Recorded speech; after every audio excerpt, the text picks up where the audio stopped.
Welcome to Scarlet Hollow. It has been too long. I do this sometimes where I will leave something for something new because I see, ooh, shiny piece of candy. I was disappointed when I came back to this. I was like, oh, Scarlet Hollow. We could play some Scarlet Hollow. That sounds fun. Let me just go into my load. April. April is the last time we have played this. April. Let that set in. I think that they do recaps. And it's kind of a really good thing that they do recaps. Because I need a recap. The most I remember is we were down in some mines, the abandoned mine stuff, following some kids that weren't supposed to be in there. And there's a ghost in one of the kids' house.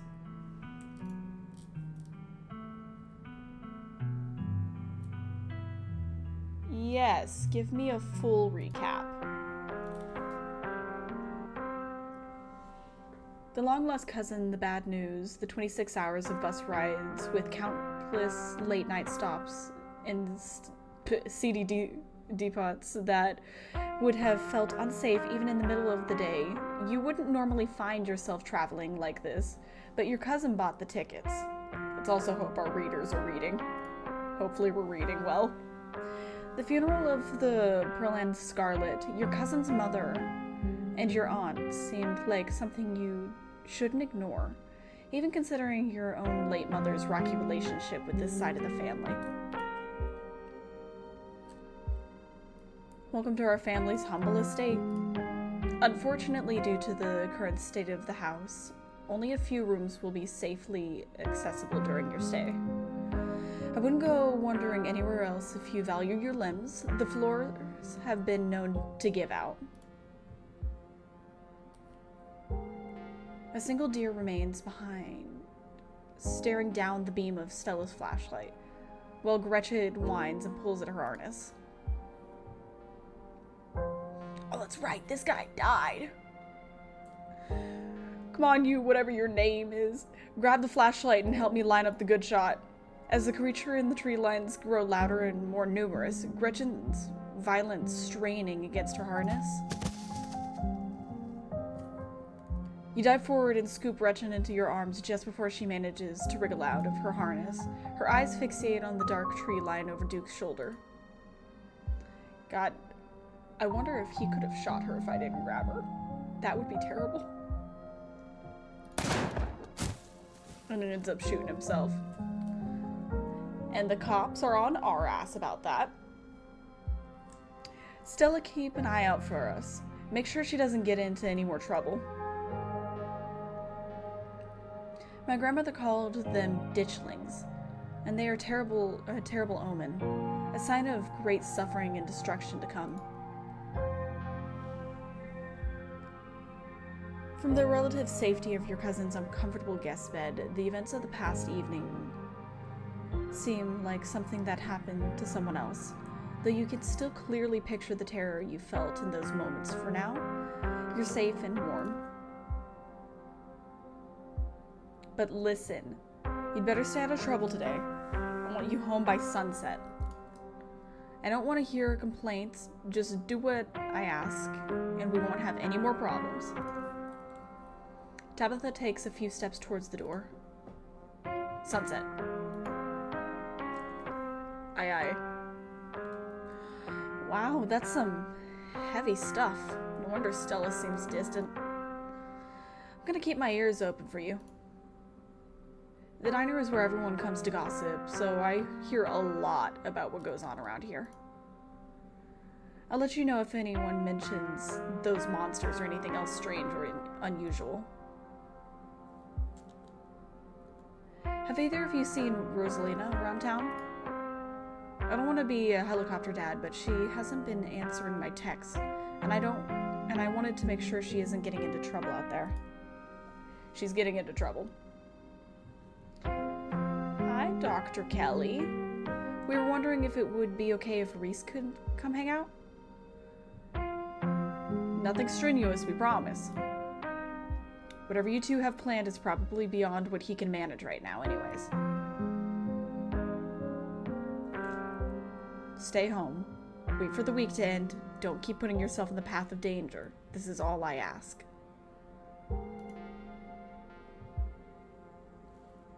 As you leave Tabitha's office, you take a moment to get your bearings, only to be interrupted by a sudden movement outside of the corner of your eye.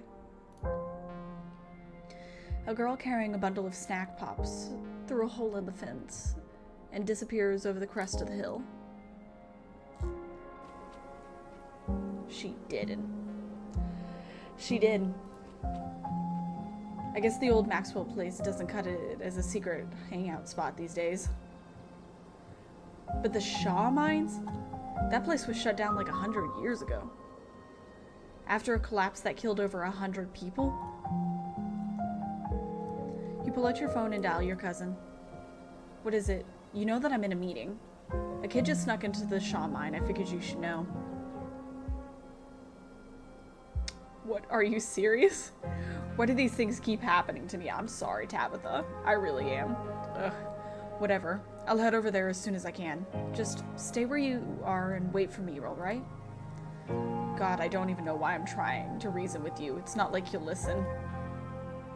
I didn't listen. I remember I went in. My dad is a foreman at the continuous mining facility, and he says they only abandoned this mine because there wasn't enough coal left. So it's actually really safe and we can hang out here whenever we want. Oh, that's right. These two up here are probably dead. Hopefully not, but probably. Correction, your father was a foreman at the continuing mining facility. We'll see if he even has a job tomorrow morning. I love the faces she makes. They're my favorite faces. My dad says our house is haunted. Kanika is interrupted by a pair of thunderous knocks. Wait a second. Where the three of you run off to? Are you kidding me? There's something in the darkness before you that's much louder. Though you do hear it, but you can't feel it in your chest. Like the deep growl of a predator. What do you think you're doing? Get away from there. Your cousin dives towards you, but not before the light from your phone illuminates the chamber. We had a weird trippy dream. Oh, that's right, we're Lily. I forgot that's what we called ourselves, Lily. Lily, are you alright? Wait, Becca and Alexis are still down there. You can't just leave them here. I know which way they were going. They'll listen to you this time, I promise. The three of you managed to squeeze through the entrance just as the wall of the mines came crashing down. Tabitha doesn't say a word as the car cuts along the dark road. You collapse in Tabitha's dusty guest bed, your head empty of thoughts after your time in the Shaw Mines. You barely even notice the dust. When you close your eyes, your thoughts drift to Alexis and Becca, terrified and alone, if not already dead. When you close your eyes, your thoughts drift to... Oh, got it. Wake up. Alright.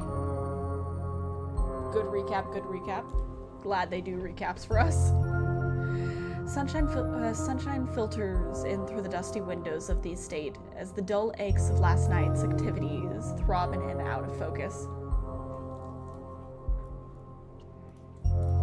You managed to survive a second night in the town of Scarlet Hollow. We survived, but not everybody did. As you pull yourself out of bed, you can feel the soot and grime of the Shaw Mines still stuck in your skin. You should probably take a shower. Start your day without showering. No. Take your shower. I enjoy a good hot shower.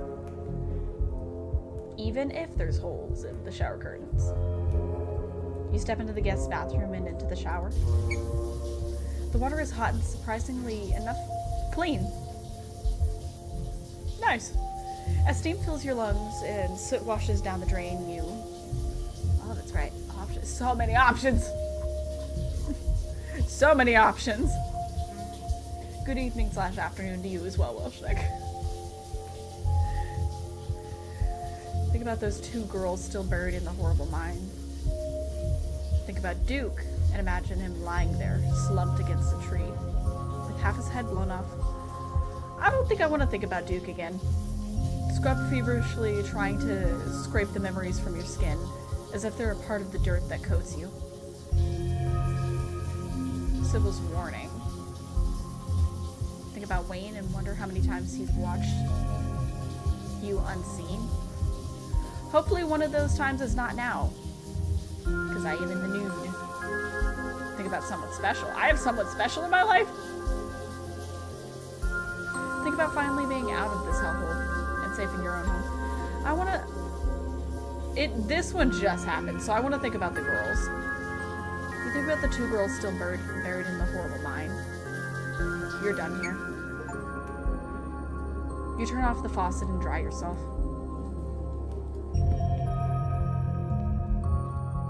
Time to start your day.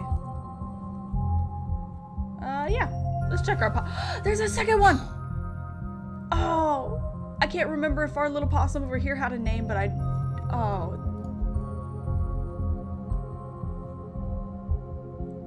Petting them is not a good idea. I remember that I do not have that skill. You wave down at the possums. They look up at you. Alright, close the dresser. I'm not sticking my hand in there and getting bit. It's a bad idea. You've had enough of the growing family of possums that live in your dresser, at least for the time being. There isn't anybody outside my window again, is there? You hold your breath and approach the bedroom window. After finding the boot print and visceria in the garden, you can't help but anticipate something staring back at you. It's the same view. Turn back to the guest room. It's the same old closet. Every time you see the doll, your heart skips a beat. It hasn't moved, right? It's been too long for me to know that if it has moved or not. I don't think it has.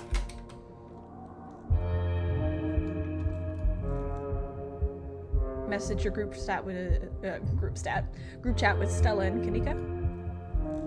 You pull out your phone and open up your group chat with Stella and Kanika.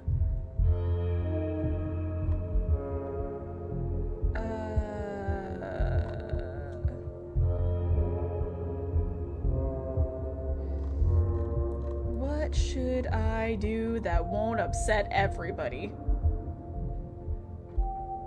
I could ask how they're doing.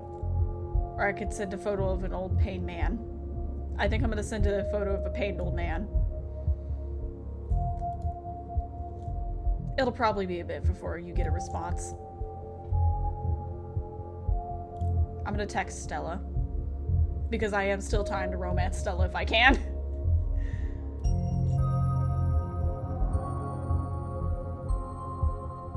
I'm gonna ask how Stella's doing. How are you holding up? That'll probably be a bit before you get a response. I guess let me also text Kanika? That might be a little invasive for me to ask how things are with Miles. But I'm gonna ask anyways.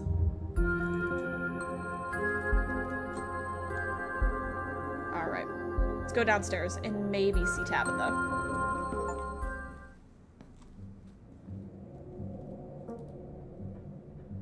Hello, I don't know you. Are you the person, the housekeeper person that she talks about all the time? You enter the kitchen to find your cousin in the midst of devouring a pint of banana chocolate chunk. She isn't alone. I also remember, don't touch her mac and cheese, don't touch her ice cream. I remember that.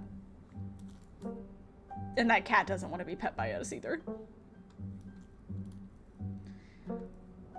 Frou-Frou glares at you from her usual spot on the counter as a red-headed woman busies herself trying to tidy as best as she can. Book smarts. You have to imagine the fresh face in the kitchen is Janie. Tabitha did mention that she comes in on Wednesdays to clean. Tabitha's eyes dart to the corner of the room almost as if she's ashamed of being caught in the act of stress eating ice cream before breakfast. Tabitha, it's okay. You eat as much ice cream as you want. I'm not gonna call her out on that one. Actually, I'm gonna ignore her because I'm gonna assume that she doesn't want me to pay attention to her. So we're gonna talk to Janie. Hi, you must be Janie. Tabitha mentioned you'd be coming in today. That's right, I'm just here to do a little bit of cleaning.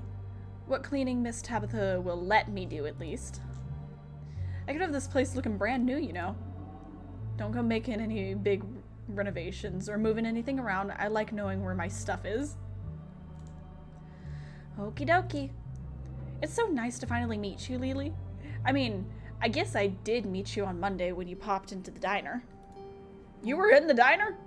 I don't remember her. I don't remember her. Janie?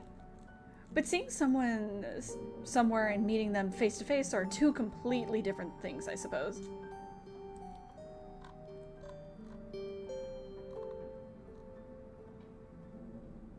Thanks. All I'm trying to say is that it's wonderful to finally actually meet you, and I'm so happy to happy part of the family is here to keep Miss Tabitha company. What with everything that's Janie. I would maybe stop talking, Janie. Oh, I'm sorry, Miss Tabitha. Am I being too much again? Tabitha grumbles in acknowledgement.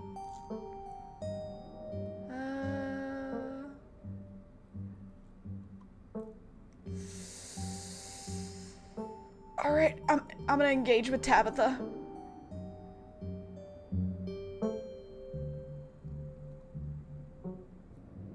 Any update on the two girls? No. It's best not to think about it.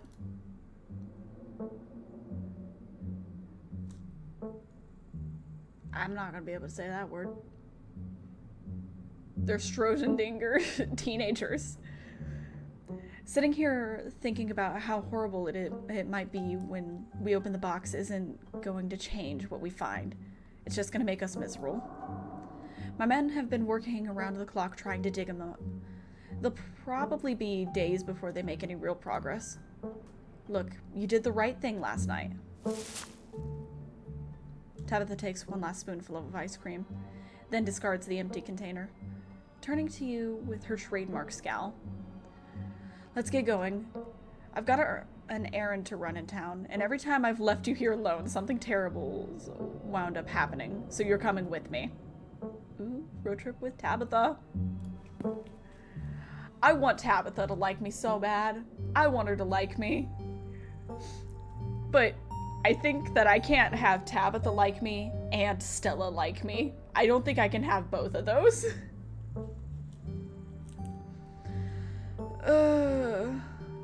I'll be out in a couple of minutes. Gotta wrap up my morning routine. Why would we lie to her? I forgot that I had the ability to lie.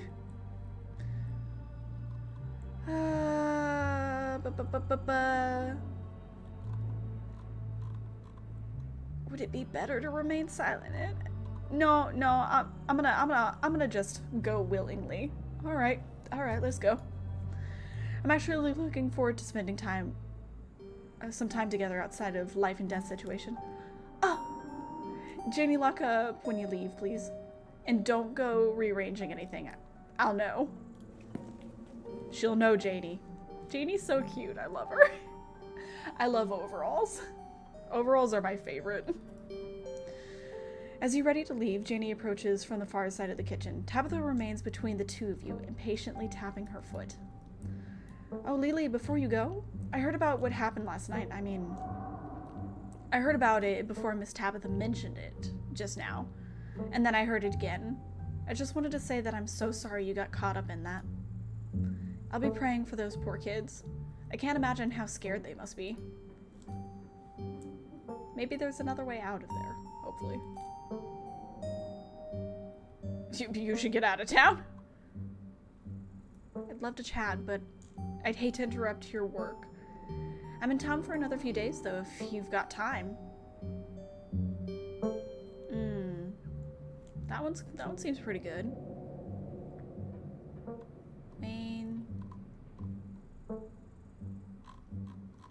let's do this one. Let's do that one, because then maybe we have the option to talk to her later. And then we can ask questions without, bothering poor Tabitha. Of course, feel free to swing by the church any old time. Daniel and I are always there, except when I'm working, of course. But Daniel's usually there regardless. Alright, let's go. Bye, Janie. Be safe out there, you two. You and Tabitha walk through the doors of the estate and into her car. The ride to town is uneventful, your cousin unsurprisingly more focused on the road than making conversation. Yep, that's not surprising at all. Alright, we're just popping into the general store for a few minutes. I haven't been in there yet, I don't think.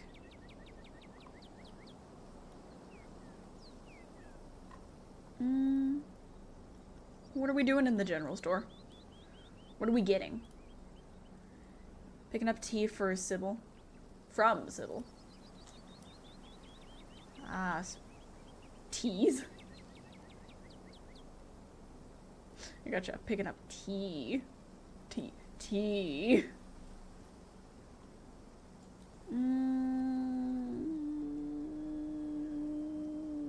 I will be naive and innocent. Oh, neat. What kind of tea? I don't know. The kind Sybil makes. She makes a bunch of weird stuff. I don't know what all of it is called. Oh, that's right. She did give me one. It was really bitter and gross, I remember. But it was good for me. After everything that's happened the past 2 days, it's nice to just go on an errand run. Kind of nice to just sit down, relax, hang out with Tabitha. Exactly. You and Tabitha turn at the door to the general store as the door to the general store bursts open. A flustered Kanika exits, shouting behind her. Fine, okay, keep coddling him. Keep letting him get away with stuff you never would have let me so much as think about. I'm sick of carrying this family. I don't want to be a part of that family drama, and I already know I'm going to be. Kanika storms off. The door slowly drifts shut behind her. Ugh. Other people in their drama. If more people kept things to themselves, they'd be a lot happier. Yeah, I disagree with you on that one, Tabitha. Tabitha, I'm sorry, I gotta disagree with that. You need to air it out. You need to let people know what's going on. That's very Hemingway of you. It worked out great for all his characters, too. And for him. Surprised to see her let loose like that. Glad she's finally letting loose. Maybe her family will stop taking advantage of her. Be going through it. Public display like that. I think it's healthy to express yourself.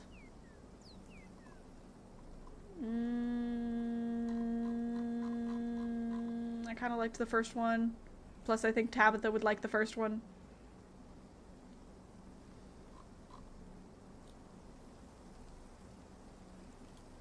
There you go. Yeah. That stings, Lily. I don't have time to read books anymore anyway. I read expense reports now. We're burning daylight. Come on already. Miles.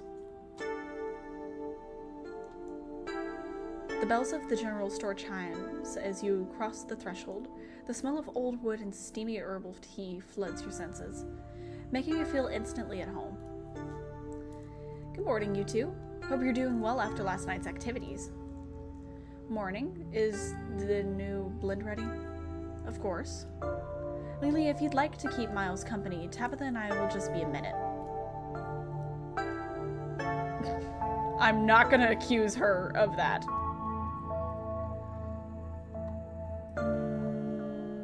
I'm afraid of Miles, but he makes fun of me for being old.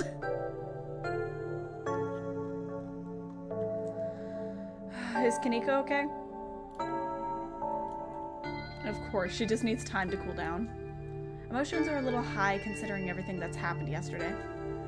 She'll settle down soon enough. I'm just glad both of my little ones made it out okay. Sybil motions for Tabitha to follow, and they both disappear into the tea room, closing the door behind them with a tinkling of bells. try and listen. No, because I fully believe that Miles would snitch on me for doing that.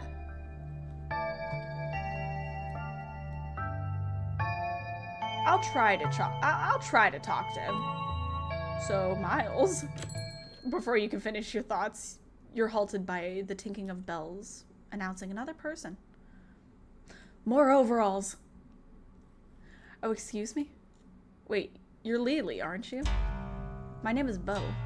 I'm Duke's boy. It's a pleasure to meet you. The policeman told me you saw what happened to my daddy.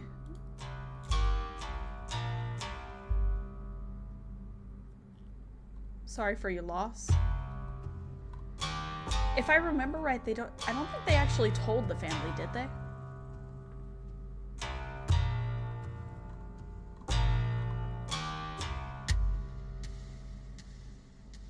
I'm sorry for your loss. Thank you. The policeman said he might just be out hunting somewhere, but me and my mom both know he ain't coming back. Mama's pretty broken up about it. I'm trying to hold it together since I'm the man of the house now, but it ain't easy. They need to tell this family what happened. They need to tell them. Me and him was supposed to bring Big Betty to the state fair this week. But now he's gone. And as of this morning, so is she. No! No, not Big Betty! I think that was their chicken or something like that. So I suppose if I'm not going to the fair, I may as well make myself useful and get out in the woods to look for what's left of my daddy. You was there, right? Could you tell me where to look so I could try finding him? Is Big Betty one of your chickens? It's dangerous up there. I wouldn't go poking around.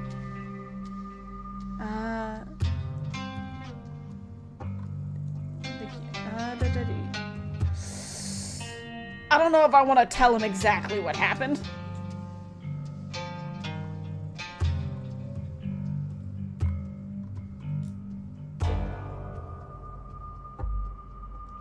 Should I tell him this one? I feel like it's a bad idea to tell him it.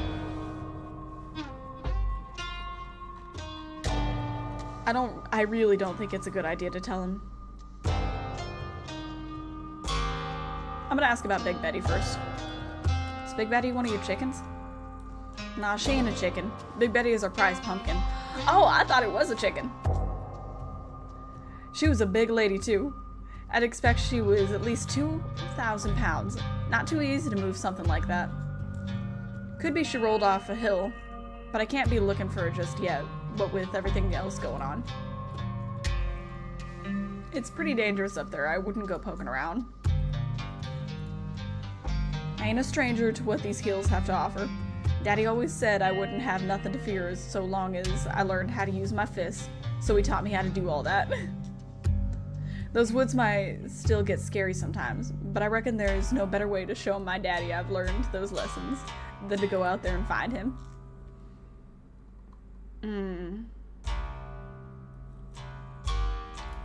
Have you seen anything strange on the farm the past couple of days?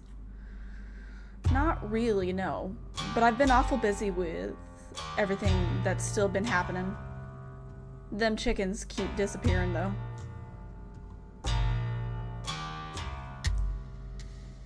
I'm gonna tell him the northeast edge of town. Even though it's probably a bad idea to tell him. He died on the northeast edge of town. Thank you, Lily. I appreciate you trying to help us out. I don't rest easy knowing he's out there somewhere all by his lonesome. And please tell Miss Scarlet I'm sorry about her mama. Tabitha and Sybil are still in the tea room. Your phone buzzes. Oh my god, I overslept? No, Stella, you get as much sleep as you need. We've had a really hard past 2 days. Still gotta make myself breakfast. Meet at the library after and figure out plan? And then it buzzes again.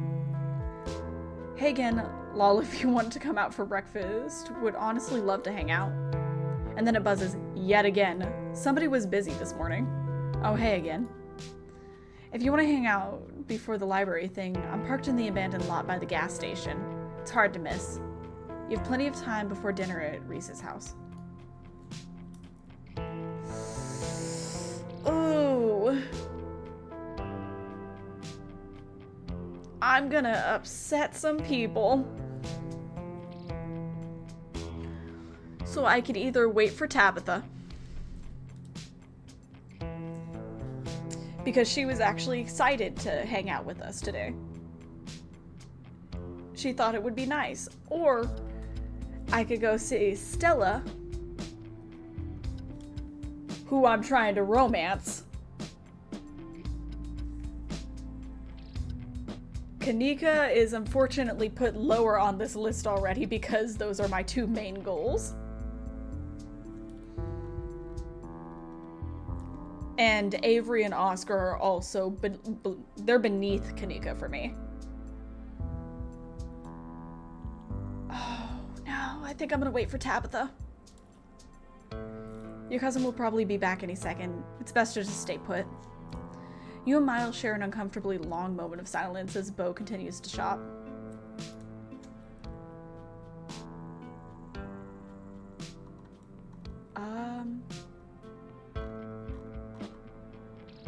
I don't want to say sorry about your friends or ask him if he's okay. I feel like that would be insensitive. You and Kanika don't seem to get along, huh? That's prying. I don't want to pry either. Does he play games?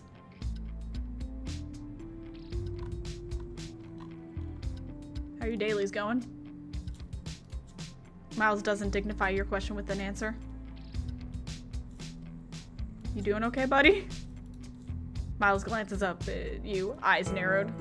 Don't talk to me like we know each other. You're just Kanika's weird friend. I don't even remember your name.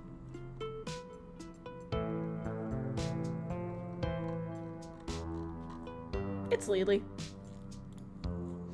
Okay, cool. I'm just gonna go ahead and forget it again. Miles returns to his phone. That's fine. I tried. I attempted. Tabitha bursts out of the tea room, tucking a pouch of herbs in her coat as she walks. She looks up at you in surprise. She genuinely didn't expect you to stay. Oh. This is why we stayed. This is...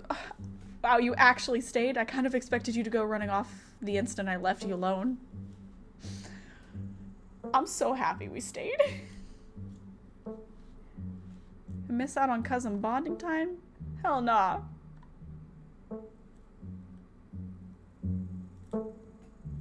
I think that's the one I'm going with. Oh no, family's important. I'm not gonna... No. Cousin bonding time. Cousin bonding time. Tabitha sighs. If calling this cousin bonding time is what it takes to get you to stay out of trouble, sure. I've got a couple hours to spare.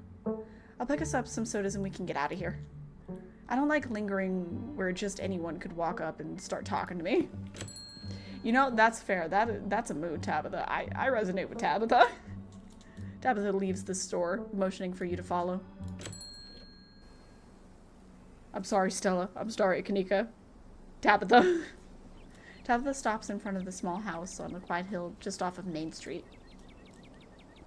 The Scarlets own most of the houses out here. We rent them out to employees, just more convenient, you know?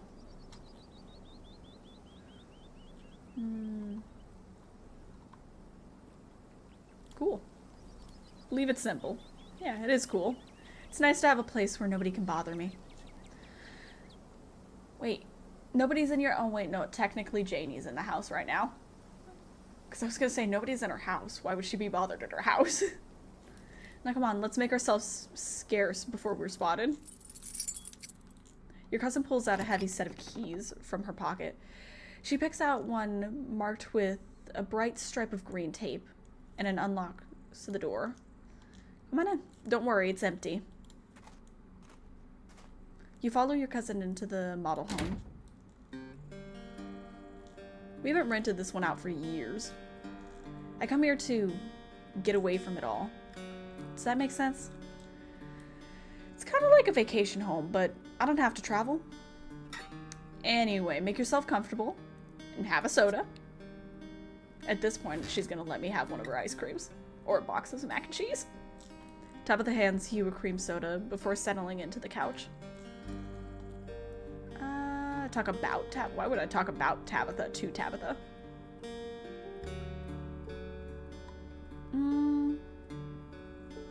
Are you coming ghost hunting with us tonight? I am going. You can't stop me. I'm going. You can't stop me on that one, but I wanted to invite you because I love you. Are you coming ghost hunting with us tonight? Is that actually happening? Stella will be there. But so will Kanika. I doubt she'd be thrilled to see me again, but there's no point arguing with you. If you're gonna get up to any paranormal stuff, I'd better be there to save your skin if it gets hairy. Yes, I get to bring Tabitha with me. Count me in. Let's talk about Tabitha.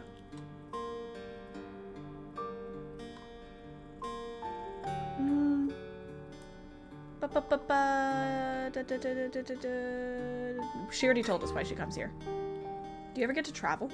Probably not. I saw your blowing rock mug. My what? Oh, that must be one of Janie's. She was always saying we didn't have enough cups. There are 3 cups. That's plenty. One for me, one for Perlin, and one for the occasional guest. It does cause less dishes if you have less cups. But Janie said her husband has a ton of dumb little souvenir mugs from his travels. Not that I asked, she just tells me stuff about her family. Anyway, she said they have mugs to spare, as if I needed her charity. I guess she must have snuck a few under my nose. I'll have to remember to toss it when I get back. Anyway, to answer your question, no, I don't travel. Too much to do. Sure, I'd like to see the Outer Banks one day, but I'm the head of the company. It's not like anyone can cover for me. Tabitha, you need a vacation? You're working yourself to death? Maybe when I retire, if that ever happens.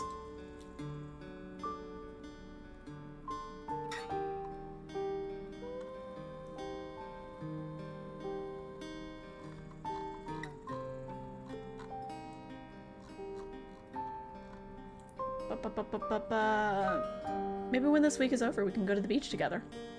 Dad, I mean, I know the answer to this, but it might be nice to ask her. Yeah, maybe. I think I'd like that. Do you like living here? Like I said, it's the only thing I know. You don't need to to have lived somewhere else to know if you like living here.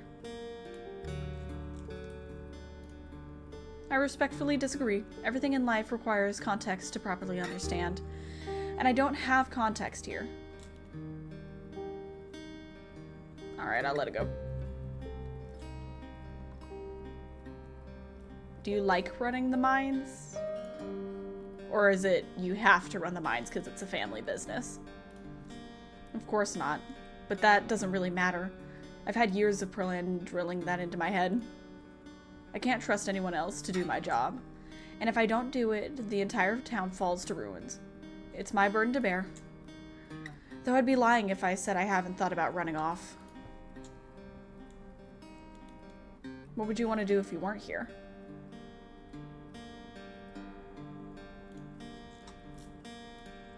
Honestly, I'd like to be a bank teller, something like that. My entire life has been defined by my obligations. I'd like nothing more than to go somewhere else, do a task, and go home. Not that it matters. I am here, and my life is defined by those obligations. Dreaming about some other life only makes one have... Words just left. Dreaming about some other life only makes the one I have more difficult.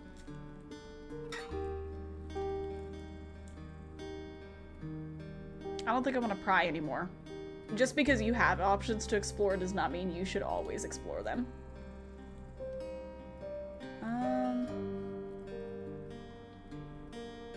Let's ask about the people in town. I'm supposed to have dinner at Reese's place. Do you know him? Reese? Oh yeah, the dude that usually hangs out with Kanika and Stella. I kind of remember him. Quiet, smelled kind of weird. Stopped coming to school at one point. I guess he got sick or something. Yeah, he's definitely sick. I don't know what he has, but he's definitely sick. I know his mother better than I know him. She's been everybody's doctor for as long as I can remember. She's intimidating. I've always liked her. Tabitha, you're intimidating. Guess that's not hereditary, though. Reese always seemed like a bit of a wet blanket to me. I know I've already asked, but now that we're hanging out, can you tell me what's the deal with you and Stella? Because I really want both of these relationships to work, and if I have to fix your relationship for me to have a good relationship with both of you, I will do my best to do that. Alright, fine. We were close in high school. Really, really close. We'd have sleepovers a few nights a week, spend all night watching monster movies and eating chips and... Anyway, Pearland didn't like her. I'd always have to lie and say I was going over to her place to study. When we graduated, it was impossible to see her anymore. There were no more excuses to go study, and I was too busy learning the ropes at the mine. Pearland made sure my every waking minute was occupied. I didn't have time for friends. But I've never needed friends before meeting Stella, so it's easy enough to slip back into that mindset and try moving on. Are you two exes? I don't want to ask that because I am trying to romance her.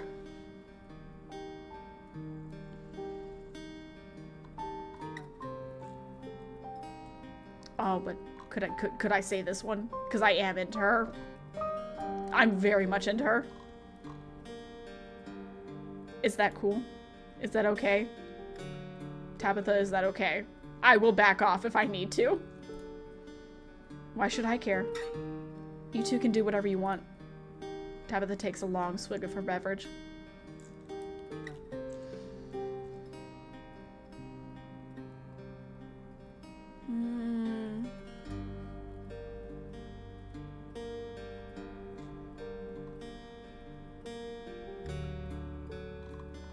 Let's talk about Kanika, because if she's going to be coming to the ghost hunting, Kanika and her are both going to be in the same area again. Do you want me to try to get you in with Kanika? Please.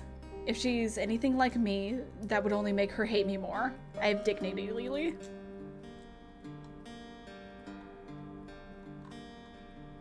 She did say some pretty harsh things about Oscar. Do you really believe that?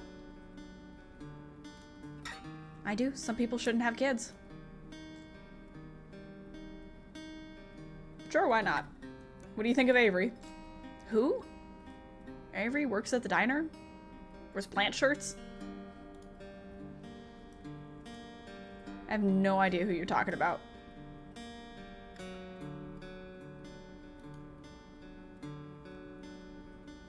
I'm a little surprised that Tabitha doesn't know Avery.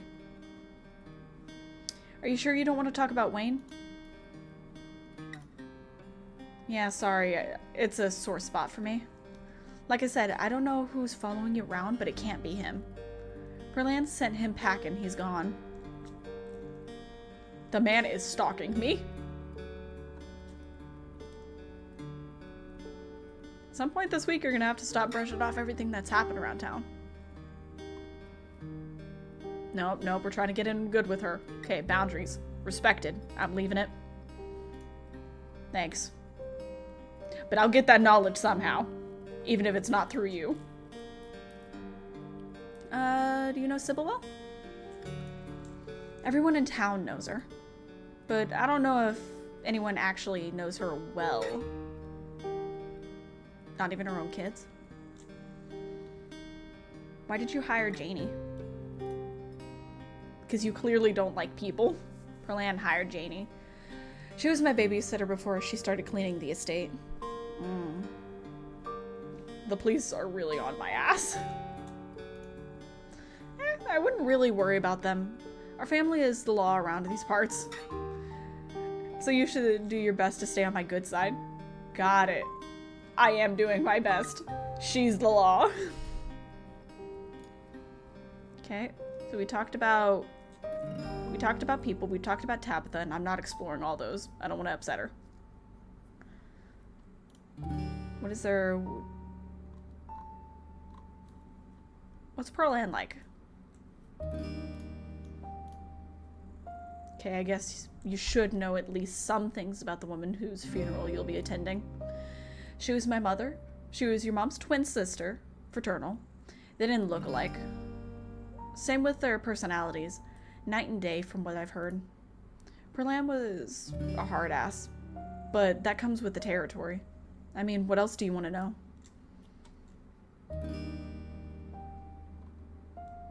Did you two get along? I mean, by the things she's already told me, I don't think they did. No, that woman was a monster. How did she die? Sleep apnea. Is your dad a sore spot? What was your dad like?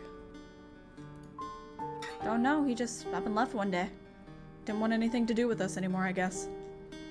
They never got divorced, just separated. He probably couldn't be bothered to fill out any paperwork, especially considering he would lose any and all claims to the Scarlet fortune if they divorced. And he'd have to pay child support for a kid he couldn't be bothered to call on her birthday.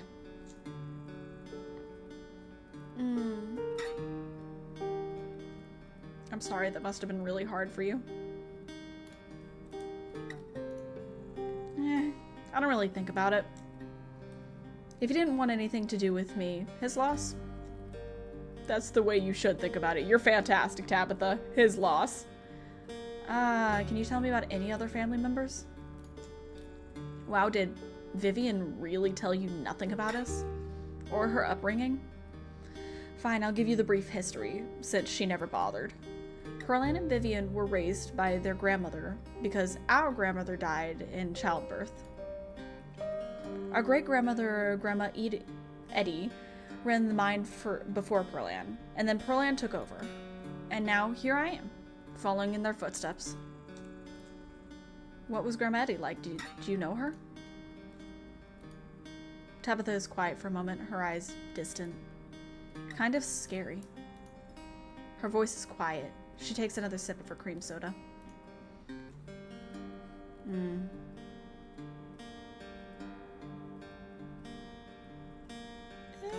It does kind of seem unusual. Yeah, that's the Scarlets. It's just been women for a couple of generations now. And we'd never let some stranger jeopardize the company. It stays in the bloodline. Does that mean it'll die with you? You don't have children.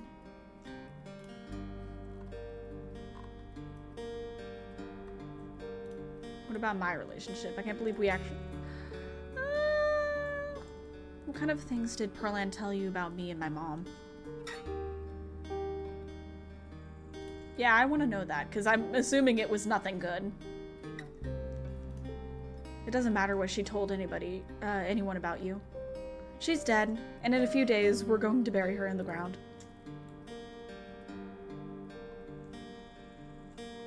You're kind of an asshole.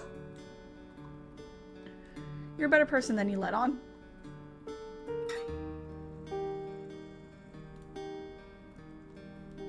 Look at her. She's so happy. So sweet. I love Tabitha. I really do. Hey, don't get upset at me. I'm not a good person, Lily. Yes, you are. You can't deny it. Thanks for taking me out here. Your phone buzzes before Tabitha has a chance to respond. Almost forgot it's Mayor Jimmy Day. Who is Mayor Jimmy? Good excuse to head over to the library. We should check in with Oscar and Rosalina. Meet you there in half an hour. I totally blanked on that. Been having a weird foggy morning. Wild that they're still doing the Mayor Jimmy thing, even after last night. Do you think news has spread yet? I think the mayor is a dog or a cat, if I remember reading that right, if I remember that right. But yeah, We should go see Oscar.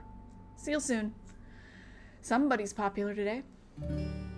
Yes, I am. Yet I chose to hang out with you. Stella thinks I don't know that the dog is a mare.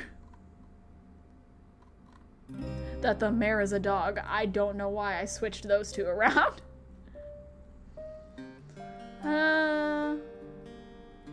Mayor Jimmy Day. Gotta meet the mayor and tell him there's a curse on the town.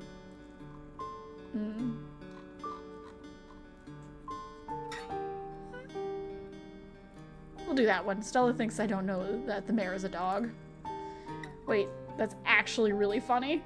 What else are you keeping from her? I guess it must be Mayor Jimmy Day again. What a ridiculous event. At least you know the mayor is a dog.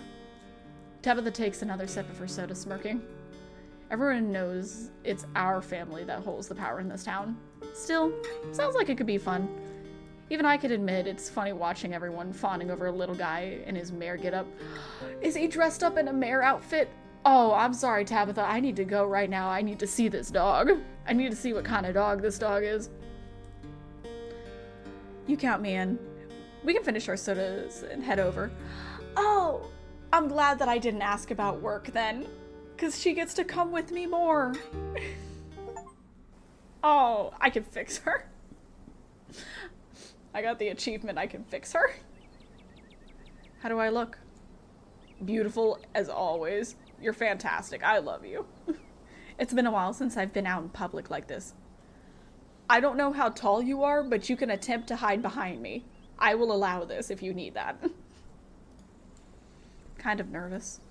Who are you and why are you angry? Excuse me, Miss Scarlet. Can I help you? What the hell do you think you're doing down here grinning like a buffoon while my Becca is trapped in your mind? Yeah, that makes sense. It's Becca's mom. What exactly are you doing trying to dig her out? I don't see you lifting any rocks. I've got my guys working around the clock to get her out of there. I don't see what running a couple of errands in the morning has to do with. I don't want to hear it. You should be up there right along with them. It's your damn fault she even managed to get in there. Why wasn't the entrance more secure? You were asking for something like this to happen? Please let me chew her a new one. Whatever happens, I will be pressing charges. Do you want involuntary manslaughter to be one of them? Or do you want to get your ass moving? It's Becca's fault she got stuck in there, not Tabitha. Your daughter is trash, ma'am? I can't say that. That's terrible. No. She's doing everything she can. You need to lay off. Yeah, what legal grounds do you think I even have? There are signs the place was boarded up. I did my legal duty, and you don't have a leg to stand on. So don't try to threaten me. I'll find a lawyer who knows how to nail you for everything you're worth. Mark my words. Those are children in there. How can you be concerned with anything but their well-being, you heartless cow? I'm going to slap her. I know that she's just an angry parent, but that gives you no right.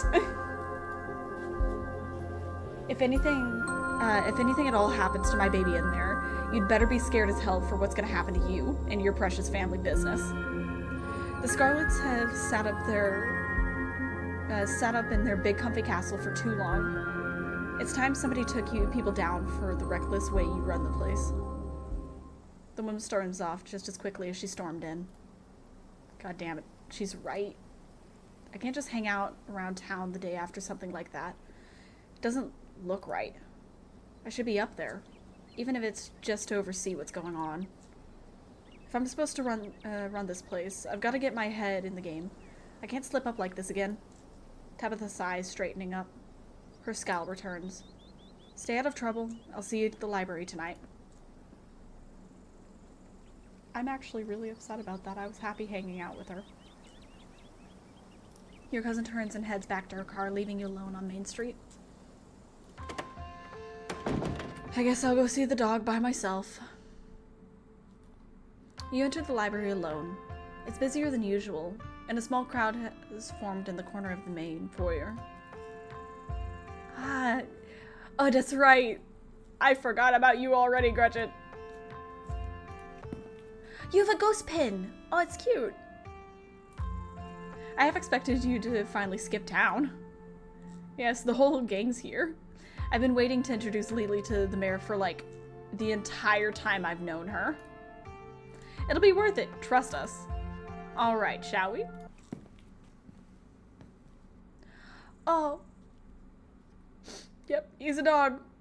And he's such a good boy in that little hat. You can tell this dog is the mayor from his little sash and his fancy top hat. There's a regal air about him, almost as if he knows the position of authority he's been elected to. And unless you're mistaken, the serious man by his side is Deputy Franklin, one of the policemen you spoke to following your encounters in the woods on Monday. He holds out his paw as if to shake your hand.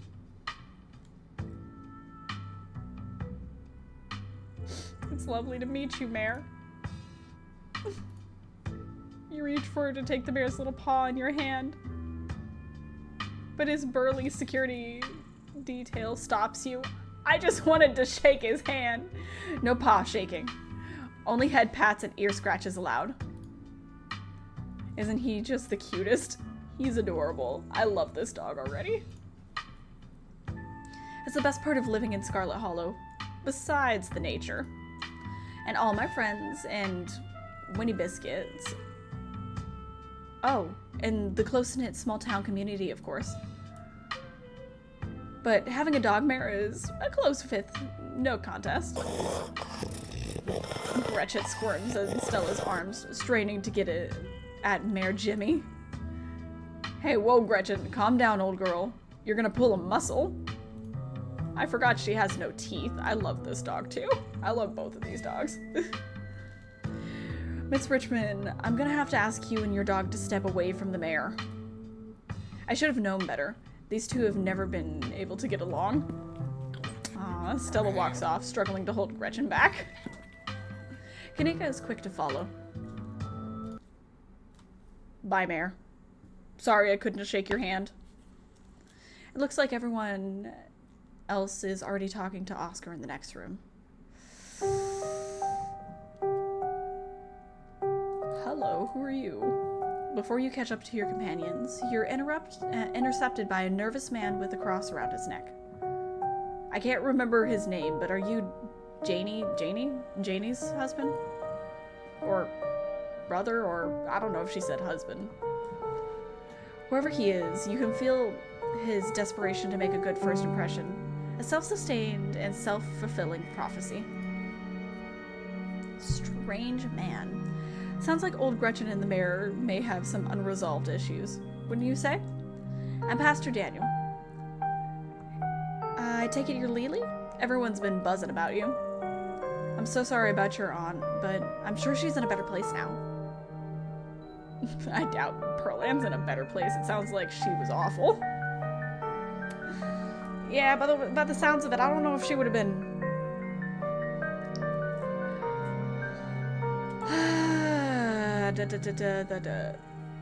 Priest? Hey, do you know anything about ghosts? I should go. It was nice meeting you. Do you believe in ghosts? Ghosts? I've never encountered one myself, but I have heard stories of folks who have been visited by their loved ones from beyond the grave. And it seems like it provides them with a sort of spiritual healing. Like their beloved relatives are watching over them, even in death. Is this about Pearl Ann, or perhaps your mother? Have you been visited by her? No. You know, I mean, really. No.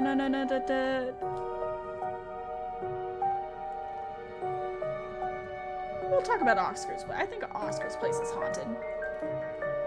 Oh, like a Scooby-Doo episode or something? I'm afraid I don't buy into that particular notion. It's a bit too spiritualist.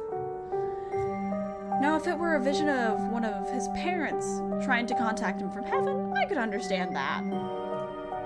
But I simply don't believe in malice spirits, lingering neither in heaven nor hell, jumping out of the closet to scare us. I'm sure there's a perfectly reasonable explanation for whatever he is seeing. So you believe in some ghosts and not others. There was a ghost-like creature in the mines last night. Are you calling Oscar a liar? No, we'll put it simply this way. I trust Oscar. I'm sure Mr. not gonna even try to pronounce his last name saw something, but I'm just suggesting he might have misinterpreted a sign from the beyond. A lot of folks are frightened when presented with such visitors. It's nothing to be ashamed of.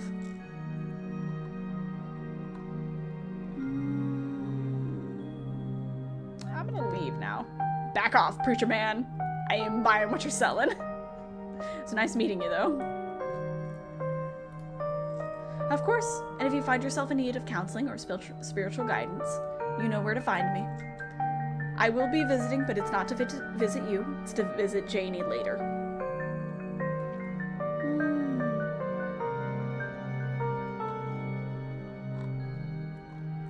That sounds lovely, thank you. I'm not trying to burn any bridges, but I know that I can't be friends with everybody. Really? Oh, that's great. Oh, you're just a little insecure man, aren't you? I'm so sorry. Sorry, I just don't usually get positive responses when I ask folks if they want to come up to the church. Anytime that works for you, just swing by. I'm sure I'll be there. It was lovely to meet you, and you have a blessed day, Lily. Again, I will be visiting, but it's probably for Janie.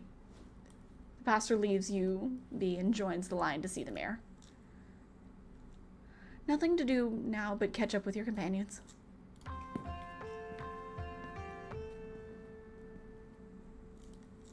I forgot you've been living here. You find them already talking to Oscar deep in the library. Are you sure we can't just get it over with while the sun is up? I don't know if I can handle getting scared shitless in the dark 2 nights in a row. I wish we could, especially since I'm not particularly excited about going back in there after the dark either. But I'm pretty sure it only comes out when the sun goes down. Yeah, there's no way I'm going in until the spirit is at full power. I want to be sure we get the best evidence possible. This could be my one shot to get a real proof of ghosts. I'm not going to waste it just because I'm impatient.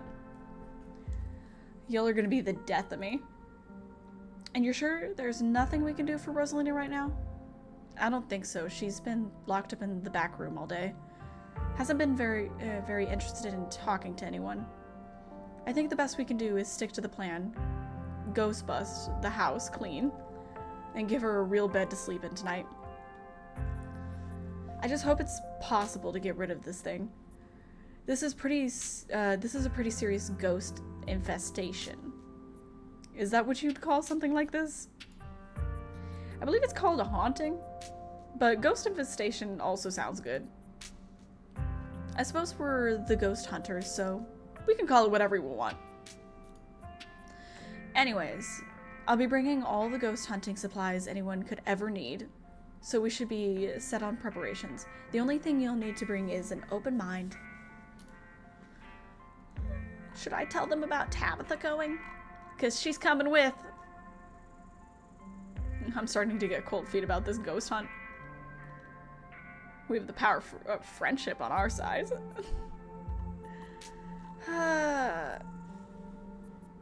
Could always call the pastor if things get sticky. I don't think they're going to receive that well either. Don't worry, Oscar. We'll fix this. Heck yeah. Yeah, whatever this is, we'll get to the bottom of it tonight. Thanks, guys. I really appreciate it. Well, if we're not doing the hunt now, I guess we should head over to Reese's. Absolutely. Come on, Lily. Time to go bother our friend. Well, your friend, not my friend. Friend to be, hopefully. I'm gonna get back to it. See you tonight. Time to go.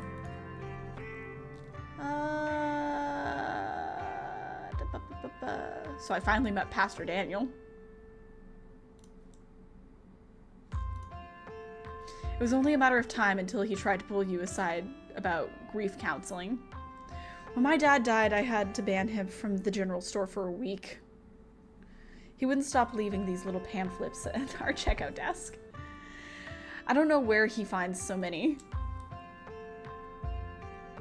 I think he just really wants people to like him.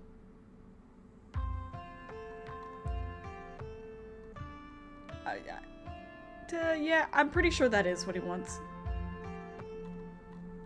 I do think he just wants people to like him. He seems so nervous.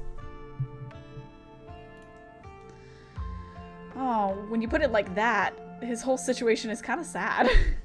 Even if that's the case, it doesn't mean I have to like him.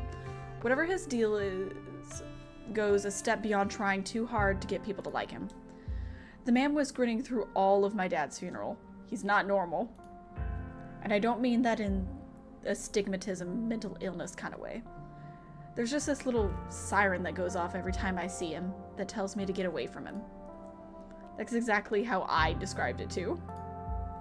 The whole town feels the same way. Now that I think about it, he must be pretty lonely.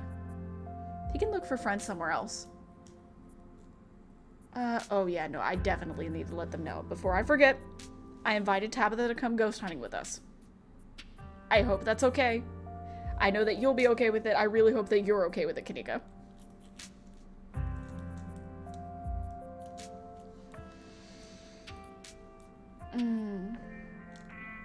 You invited her? Even after last night? I did. I hope that's okay. I mean, if anything, I thought she was actually pretty helpful. Stella, last night was a disaster. For all we know, Tabitha had just escalated things. Kanika sighs. Alright. It happened. Let's not get into it. Again. If we're lucky, she'll be too busy at the mines to even show. I don't say that, Neeks.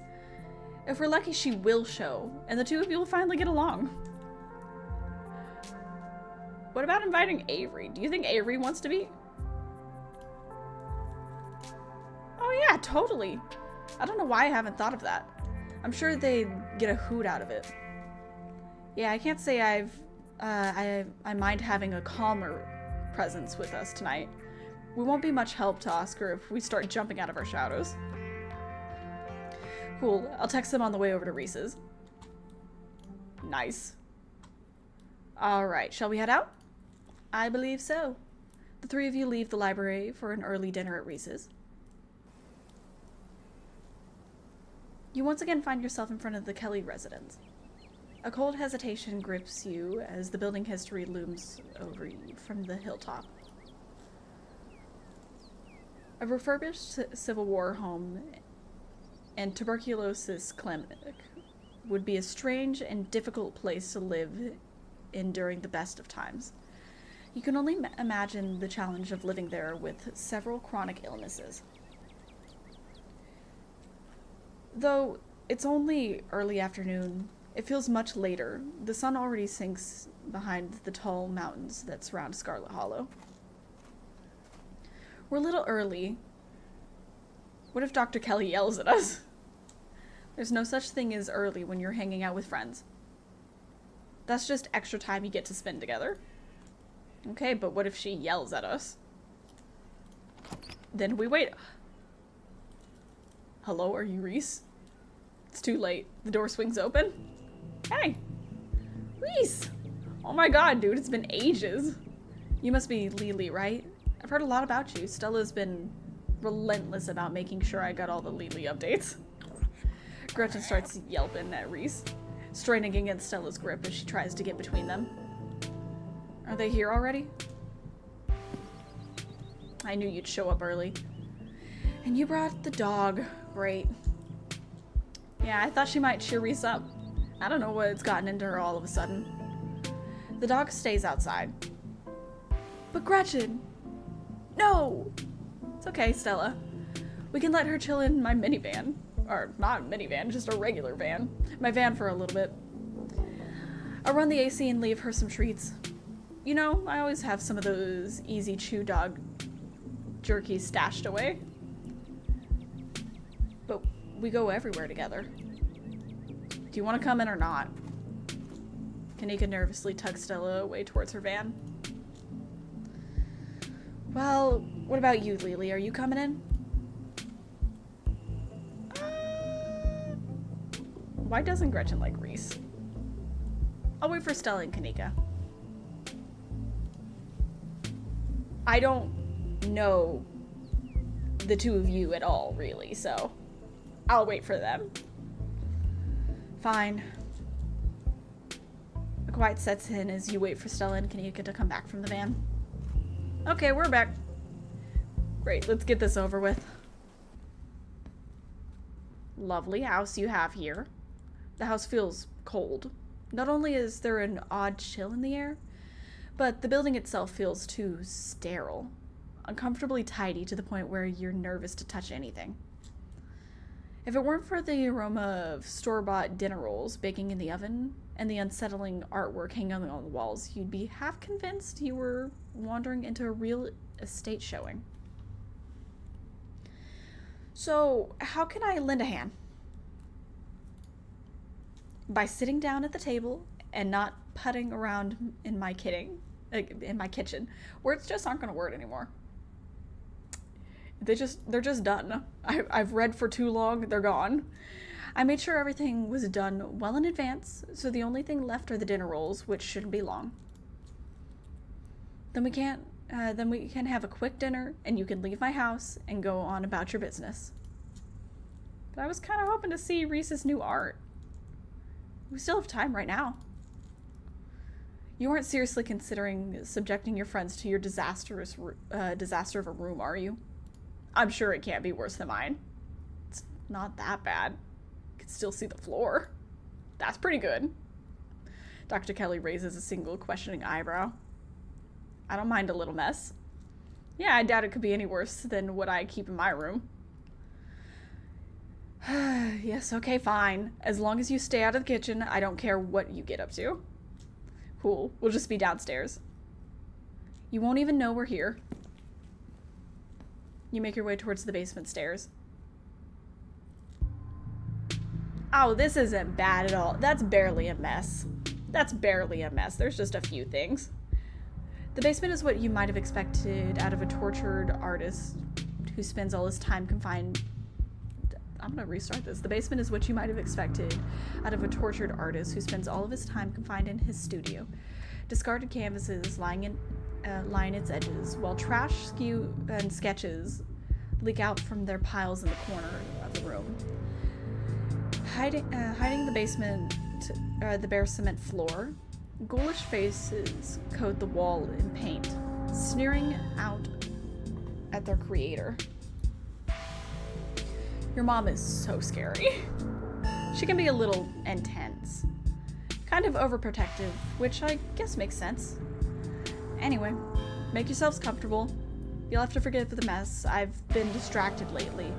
Haven't been cleaning much. Do you need to sneak you out of here? This place feels like a prison.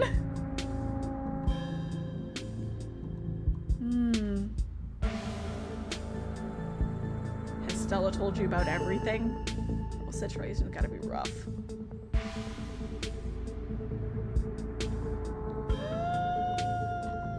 Let's explore the movie collection. Nah, I wanna pick the top one. Do you need to sneak you out of here? This place feels like a prison. Unfortunately, the prison we're dealing with here is my body, not my room. Are you sure there's nothing we can do? Your company is plenty. So nice to have living people down here for a change. You know we'd visit more if your mom would let us. Did she tell you she turned us away yesterday? She said we couldn't even talk to you. It's a little controlling.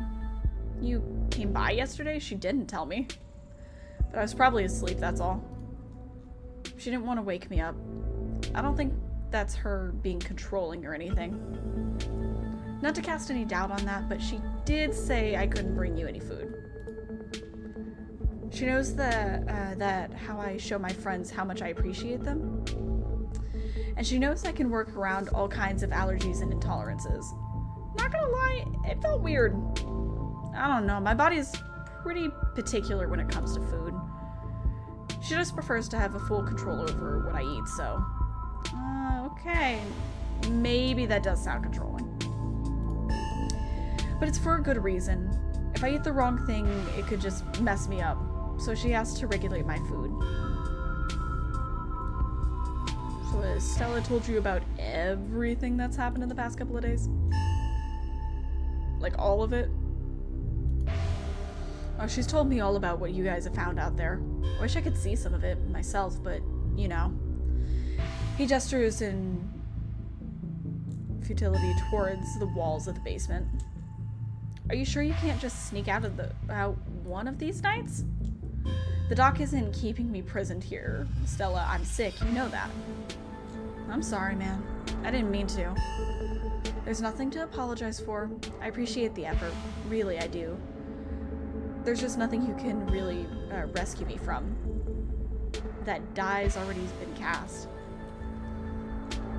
But we were talking about the past couple of days, weren't we? Do you have any thoughts on the ditchlings we've been seeing?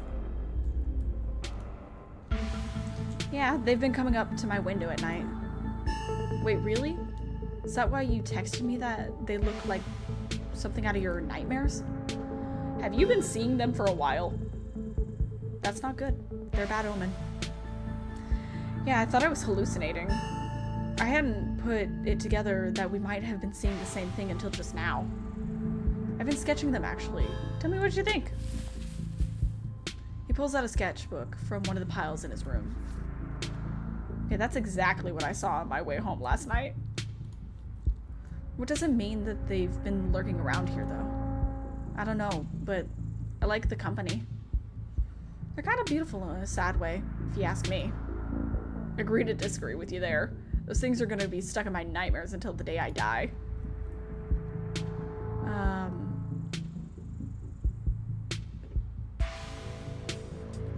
Do you think this town is doomed? I think everything is probably doomed at some point, but I guess the answer, that's answering a different question.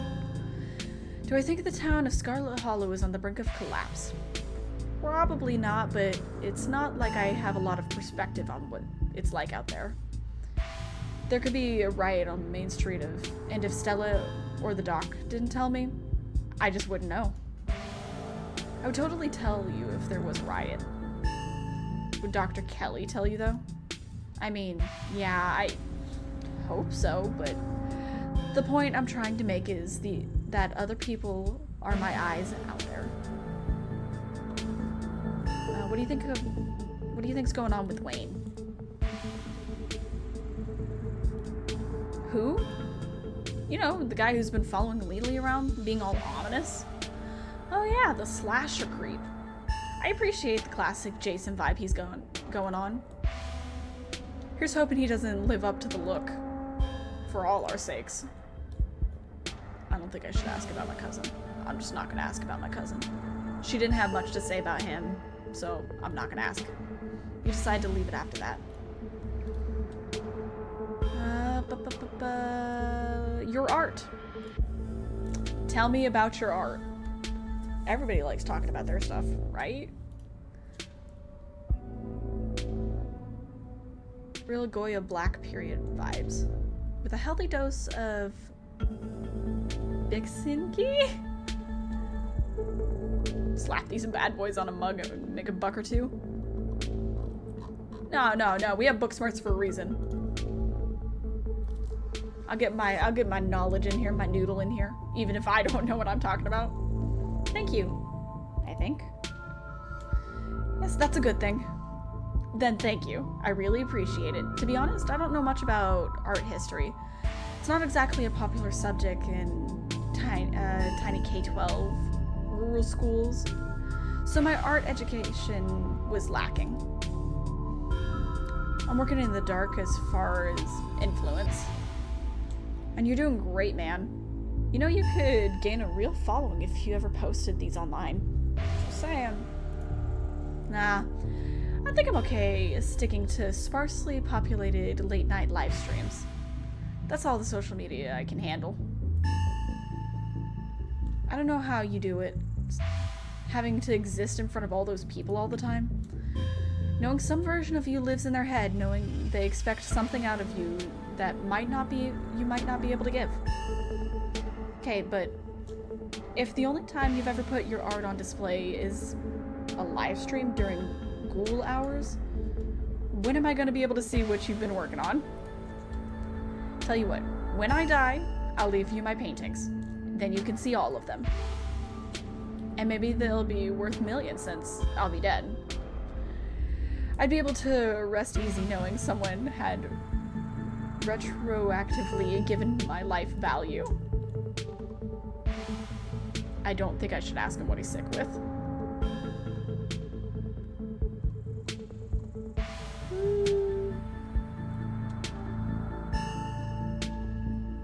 I don't think I want to explore all of these. He can't come ghost hunting with us. I know that as a fact. Let's ask about the movies. It's quite a movie collection you got there. Any recommendations? Let me think. Oh, have you heard of Shinochai Deathblood? I saw that for the first time recently and it blew me away. No idea if that's even a real movie, but I like the idea of it. Excellent example of both Japanese horror and found footage done right. We could even put it on after dinner if you guys are interested. Dang, I would usually be down for that, but we gotta head over to Oscar's after this. We promised we'd go ghost bust in his place. He's apparently been dealing with the bad haunting. And I feel like we should really be there for him tonight considering everything that's happened. He and Rosalina both need our support right now. We'll take a rain check on that movie though. Sounds nice. No, that is not okay to say. Let's take a rain check on that movie. Yeah, we'll definitely come by for a movie night this week. I'm free tomorrow night. Same goes for Lily. You don't know that I'm free. I might not be free. I might be hanging out with Tabitha. I should probably work tomorrow, but I can close up early.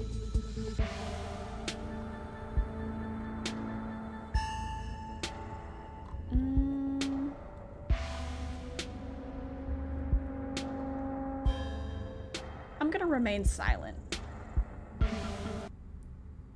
Reese's mom shouts from the kitchen. Dinner's on the table. Guess that's it for catching up. Alright. Make sure you all wash your hands with soap. I don't want anyone sharing their germs at the dinner table. Sure thing, Doc. I already washed them. I'm not gonna lie about something like that. I actually do think you should wash your hands.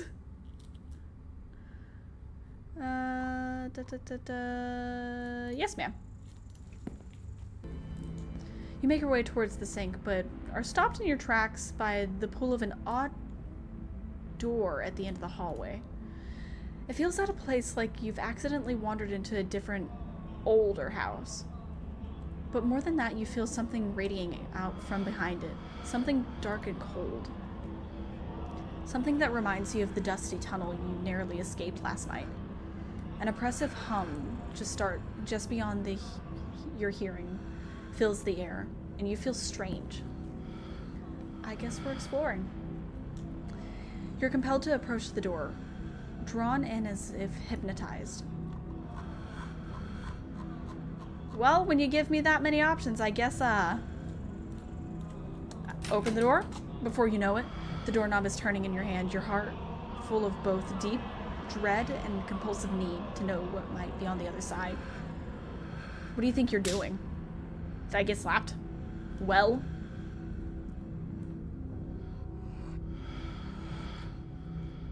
Return to the door. Return to the door?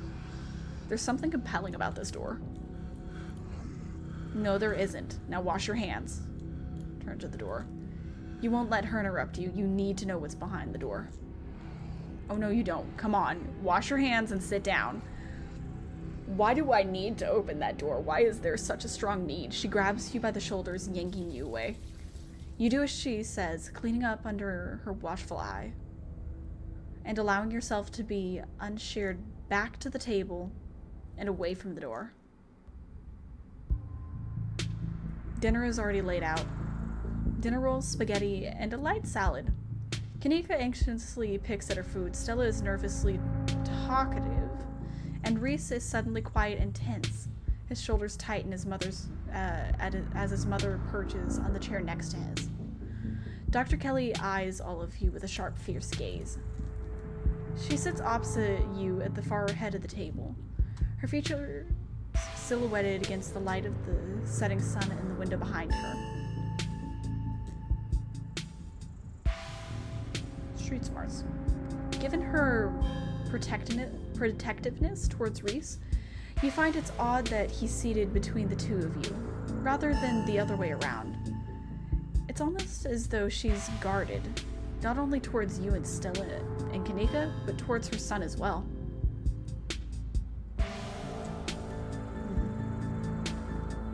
She's the town doctor. This dinner might be a good opportunity to question her about recent events. Pills. She slides a few tablets towards Reese. He obediently swallows them. This is excellent, Dr. Kelly. Is the pasta sauce homemade? No, it's from a jar. I work too many hours to make my own pasta sauce. Well, you have excellent taste in brands. And if you ever want tips on easy home-cooked pasta sauce, you know No thanks, Stella. I have the internet if I need recipes. Thanks for having us, Dr. Kelly. We really appreciate it. You didn't tell me they came by yesterday. You were asleep. I didn't want them to wake you up. But you could have told me. Why? They were coming over today anyway. I would just rather know these things. Noted. Noted, but she won't do anything about it. Her son will remain in the dark. This is a very uncomfortable dinner. And what's behind that door?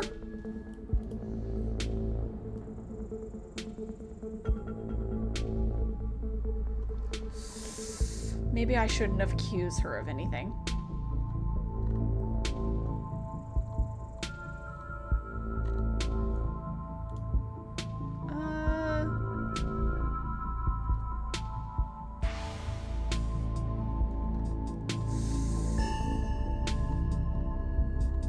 I don't want to explore any of this. Reese is a very talented artist. You must be very proud of him. He's a lot of skill, honed through practice and dedication. I can't say I understand a lot of his pieces, but of course I'm proud. Thanks, Doc.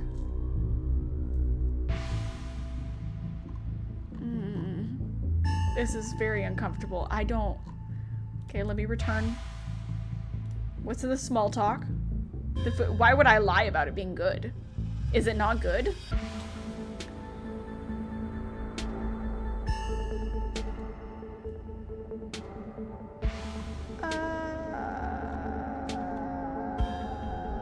My cousin says she admires you. Really? I didn't think Tabitha could look up to anyone who isn't Scarlet. You just didn't get to know her. She had tons of inspirations. Rockefeller... Nope. Ford... that's even worse. If she admires me so much, she shouldn't be afraid to come in for her yearly physical. Especially since her aunt is now her mother, and her aunt and now her mother both passed away at such a relatively young age. And I think the woman in the previous generation fared even worse than that. I can't remember the last time I saw her in my office. She should get her priorities straight. I am reading all things wrong now. You can tell her I said that. Maybe she'll listen to family.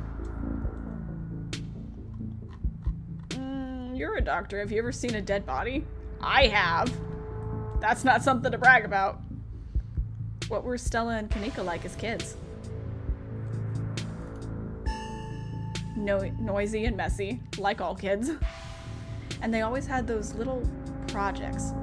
Videos or crafts or animal rescues, whatever it was. that had captured their imagination that week. So like I said, noisy and messy. Didn't we bring a dead squirrel into your house once? Oh god, not the squirrel. I remember the squirrel.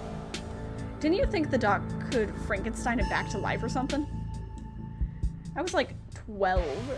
I was very susceptible to what I saw in media, and very sad about the squirrel. That's one of those things that keeps me up at night. I still feel guilty about bringing that thing into your house, Dr. Kelly. I'm just glad you didn't make it a habit. Should probably thank her. Thanks for putting this together, Dr. Kelly. I don't usually have to cook for so many people. I'm just glad there's enough for everyone. It reminded me of what it used to be like when these two would come over. Hungry teenagers. Eating me out of house and home. I should have charged your parents for all the food you kids went through. Honestly. It was like I was running a restaurant, not a doctor's office. Didn't you want me poking around the clinic? I do want to ask that.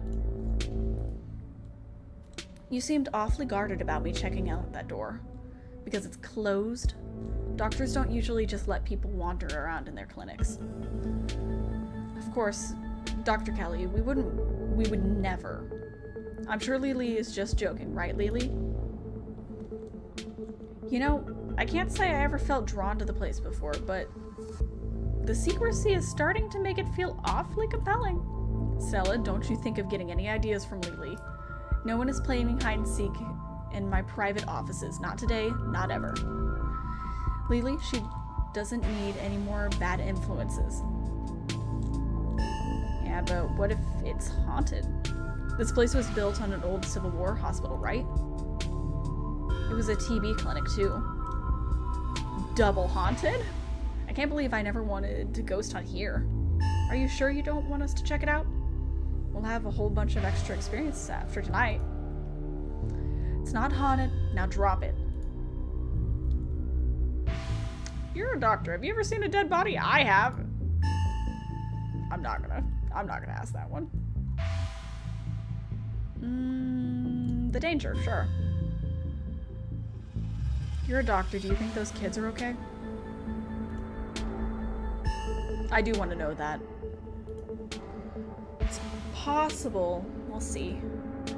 In the meantime, I'm just stuck here waiting for the call. Here's hoping it doesn't come. An anxious silence descends on the dinner table. Have the police contacted you about Duke's body yet? Last I heard, they still haven't found it. Body? I was under the impression he was just missing. See, that's what they won't tell anybody about Duke. No, Duke, he's definitely dead. I saw the footage. And I saw it for myself in person, so did Lily. He's not missing. How the hell did that happen? Stella said it was those things in the wood. The ditchlings? They made a misfire. Ditchlings? Oh, I see. This was for one of your videos, huh? Reese, you should know better than to lend any credence to Stella's little cryptozoology stories. I don't doubt that something happened to him, but I'm sure there were no little ghouls involved. I've seen them, Mom. Outside my window at night. They're real. You don't have to talk to me like I'm a kid. I might be sick, but I'm still capable of reason, okay? Are you sure there aren't just raccoons, or... Stop. Stop doubting everything I say. Stop trying to rewrite things I tell you to fit what you think should be true. I want out of this dinner. I want out of this dinner. There's weird shit going down in Scarlet Hollow. Aside from Reese's mom staring down the table, nobody's making eye contact with anyone else.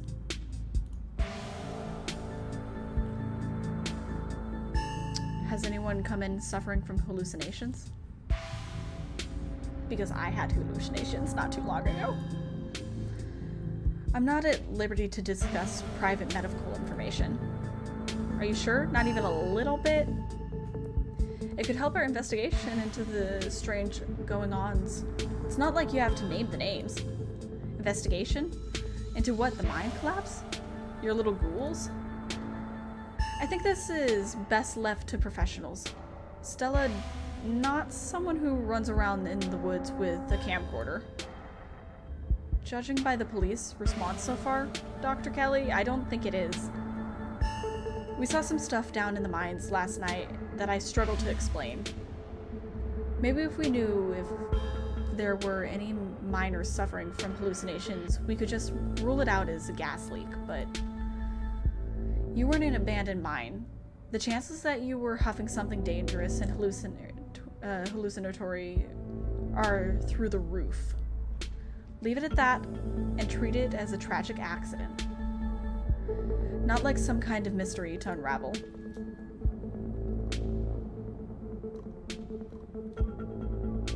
Have you seen any sick animals lately? I'm a doctor, not a vet.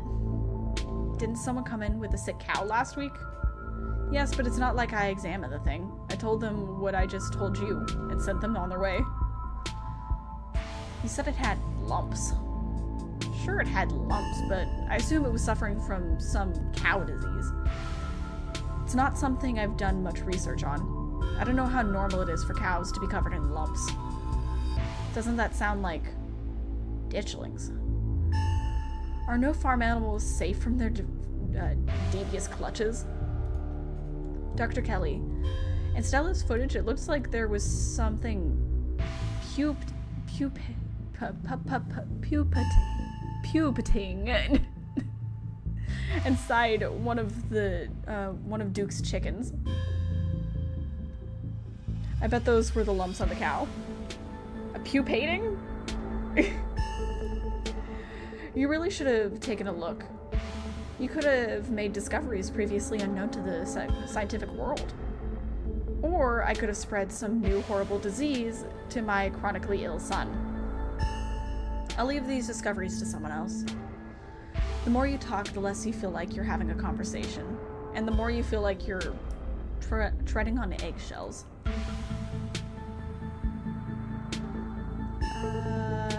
Do you know Sam Wayne?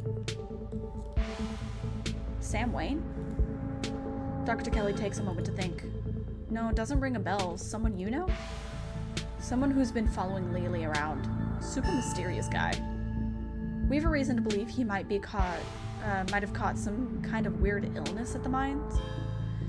He definitely looks like he could use medical help, so please let us know if he shows up or anything. If there's someone harassing you, you should get the police involved. This isn't any of my business. Have there been any strange illness spreading around town? What? No.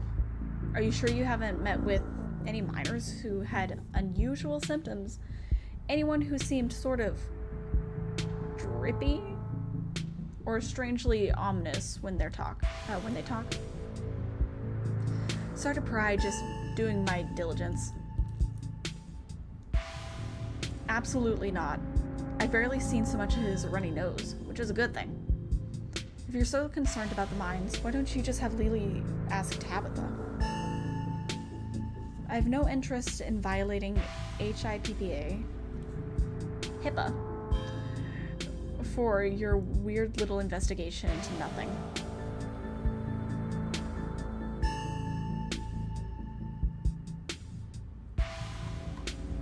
Okay, I think I'm gonna be done. I think I'm good. You remain silent, quietly picking at store-bought spaghetti and dinner rolls. So, we were talking about maybe watching a movie sometime this week while Lily is still in town? We'll have to see how you're feeling. I can handle a movie, Doc. Yeah, well, just sit downstairs in the dark. We'll just sit downstairs in the dark. Reese is used to that. I'm sure it'll be okay. You're always overestimating how much you're able to do, Reese. This is why you keep getting sick. If I get sick, so what? It's not like that's ever gonna change. I'm sick every day, and I'm not getting better. I don't want to spend my last few miserable years of my life holed up in a basement alone, just because seeing my friends has to be deemed too strenuous. I'm an adult, for God's sake. I can't believe I have to ask permission from my mom just to have friends over. Reese stops mid-sentence, wincing in pain and wrapping himself in it. Oh, we know he overexerted himself. Don't say things like that. I'm doing everything I can to try and fix. Silence as Dr. Kelly's eyes shoot open. Reese? Reese abruptly pulls himself from the table and leaves. Damn it, I knew it. I knew this would be too much. You're too much. It's not us, it's you. Everyone get out of my house, please. Just leave us alone. Stop trying to interfere with his life. All it does is hurt him more. But we can't just leave him like this. Now is when he needs friends the most. No, now is when he needs me the most. I am his doctor and his mother. I know you care about him. I know that. And he knows that too. But all any of you would do is get in the way. So just leave, please. Don't think I don't know something is up. Something's up. Something's off.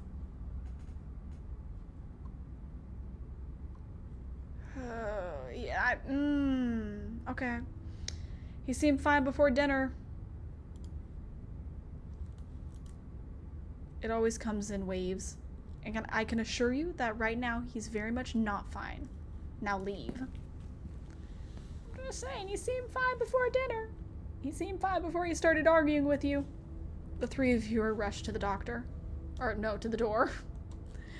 We'll be back, Reese. I hope you feel better soon. I'm coming back for that movie. Dr. Kelly shuts the door in your face. The click of the lock signals the end of your dinner at Reese's. Something weird's happening. Something weird happened when I went to wash my hands. It's like I was forced to try and break into the clinic. It was very strange. Forced how? It was like something was making me go there. I wonder, was it like that carving in the pit last night? Before you had that seizure, it was kind of like you were hypnotized. I wasn't there, but I guess I'll take your word on it. Hypnotism seems like a setup from what we've been dealing with, though. A step up from what we've been dealing with. I mean, I don't know. A lot happened last night, but the whole thing was very trance-like. I guess it was kind of similar. It was similar. What if there's another carving in there? That'd be so weird. If there is, I wonder if it'd give you another vision. Maybe these things have something to do with the ditchlings. You're not suggesting we go poking around in there, are you? Of course I am. Maybe tomorrow. Not today. We have ghost hunting to do today. I'm not breaking into Dr. Kelly's clinic based on bad vibes Lily got. I do want to ask about this one.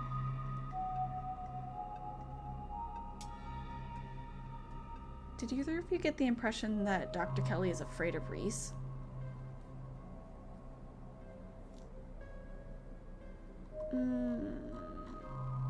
I did get that impression.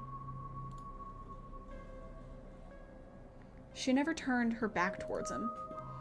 Are you sure she wasn't just being overprotective? I'm sure that's all that's going on. And she has every right to be. I mean, the poor guy took 2 bites of food and got sick immediately. I can't imagine what that's like for the both of them to go through. Yeah, but if she was being overprotective, she'd have sat between us and him. She had her back to the window. That's interesting. If anyone should be afraid of anyone in the house, Reese should be afraid of his mom. I think you're both reading into this too much. Dr. Kelly is a good people. Look, I'm just saying maybe there's more to the dynamic than just him being sick, but it's not like there's much we can do about that right now. We could probably go back and forth on this for a while. Let's grab Gretchen and get going. The sun is setting and we wouldn't want to miss a second of ghost action. Stella hurries off down the hill almost as if to run away from what just happened. You and Kanika follow her down the slowly darkening street. Lit by the orange hues of the setting sun, the library feels different. What was once a quaint building in a small town now stands as an imposing structure, its walls holding something that stares back at you with menace. Malice. Maybe Stella's right.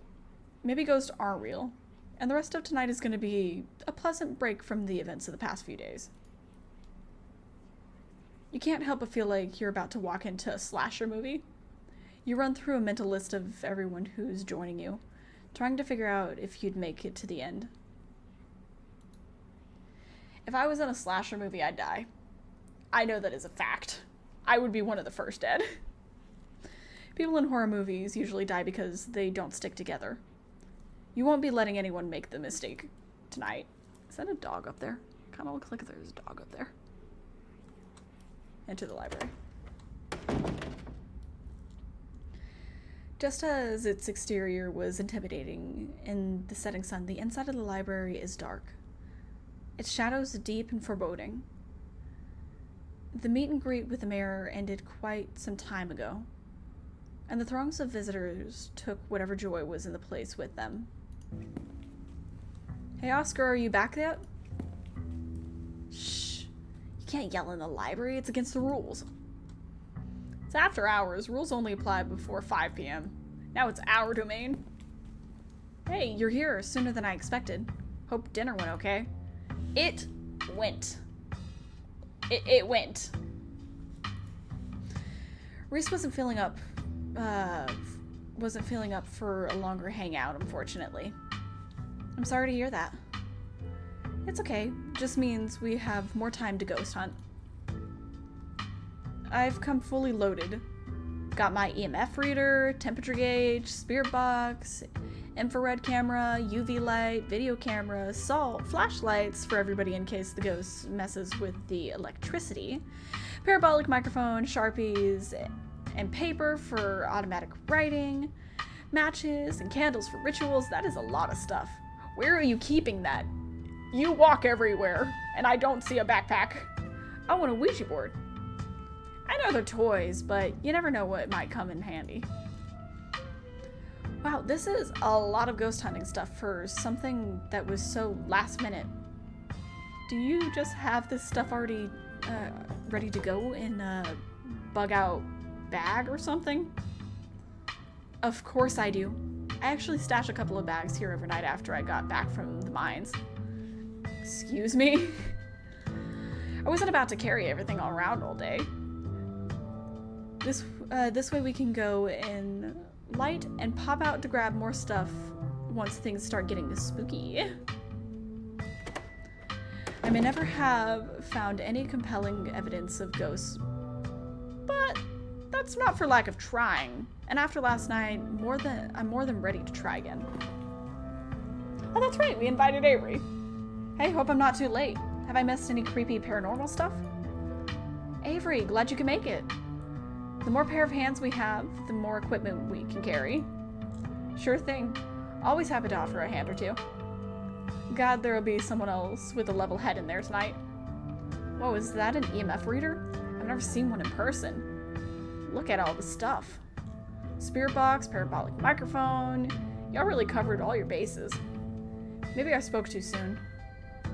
You know me, Kanika. I'm as level-headed as they come. I'm just not ready to roll out weird paranormal stuff. When people tell me they saw a ghost, who am I to say they didn't? I mean, y'all apparently saw some really unexplainable stuff on Monday. And that mine only collapsing again after 100 years while y'all were in there? I'm just saying, anything seems possible right now. There could always be a rational, non-supernatural explanation to what I saw last night, like aliens. Whatever weird stuff we saw last night was probably gas leak. There's nothing unexplainable about a mine collapse. Last night was weird. I don't know what we saw.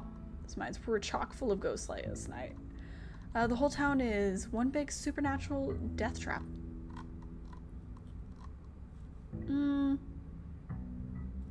I kind of like this one. I kind of like that one. Like aliens. Oh yeah, I could see that. Nope, no way. We're not going down that route. It was just a mind collapse. Sure, we all got a little riled up in there, but the knocking is just what happens before a mind collapse. There's nothing supernatural or extraterrestrial about that. But what if it was a buried spaceship rising from the ground and disturbing the mind, causing the collapse? Gotta keep an open mind, that's all I'm saying. Oh, that's a good one. I'm writing that down in my notes. Can't rule anything out yet. You're all messing with me, aren't you? Never. Zane? You don't rush off ghost busting without Zane. No way I'm gonna forget your promise, Stella. Oh yeah, this was one of the kids from the mines. I forgot he was gonna be here. Zane, glad you could make it. I was confronted with my own morality for the first time yesterday, so I'm desperate for answers about afterlife to ease my troubled mind. Now let's go messing with some ghosts. I hope my house is big enough for 6 ghost hunters at once. If this is everyone, can we go ahead and... That's everyone. It's not everyone. I'm waiting for Tabitha. Wait, what about Tabby? What about her? She's not here. Let's get started. I guess she can catch up to us once she gets here. Well, if you're itching to get started, it's through the back. Follow me. Oh, but I wanted to wait for Tabitha. You and your companions grab some equipment from one of Stella's carefully stashed bug-out bags before heading towards the junction connecting Oscar's house to the library. Oh, so his house is connected to the library. That's kind of cool. I kind of like that. Looks like the sun has almost set.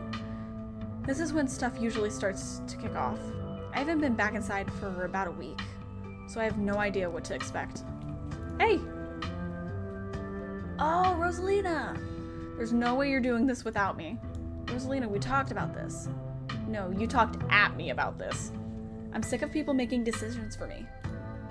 I just want to be able to live in our house again. I'm going in there and sleeping in my room tonight, no matter what.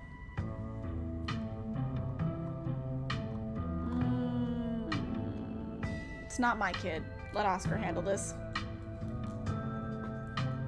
You decide it's best to let Oscar handle this.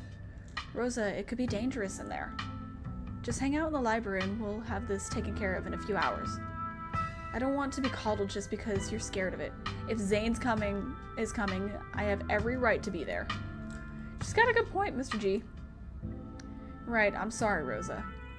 Just let me know if it gets to be too much and you want to leave, okay? Thanks, Dad. Let's get our house back. Alright, so that's 7 people in the house. Soon to be 8 because Tabitha is coming. I know she is. I can feel it in my bones. You all cross over the threshold and enter Oscar's living room. Family photos line the walls, and stacks of books sit comfortably on the wooden furniture. You can imagine long winter nights reading by the fireplace without a care in the world. Okay, looks pretty normal for now. I don't remember that picture being on the floor, but that could be non-supernatural. None of my equipment is picking up anything around the picture. But I'll set up the camera in case it falls again. Could be important evidence. You might want to save your camera for Rosalina's room. That's where I've seen the ghost manifest. It's just down the hall. Oscar and Kanika startle as the door swings open. Ah, seems I made it just in time. Let's get the show on the road. I don't have all night. Tabitha! My lovely lady. My lovely cousin. Right, she's here. Wow, Lily. You really brought the whole gang together today. I did. It's too bad we couldn't bring, Reese. I forgot his name for a second. I have every right to be here, Kanika. My family built this place, you know? Yeah, I know. We all know. Lily, what made you think inviting her was a good idea? She just wants to make sure I don't get hurt. I like her. We're friends. Yeah! I like her. I'm sorry, Kanika. My relationships are on her and Stella.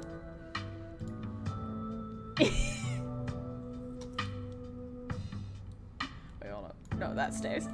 There you go. Look at the little smug face.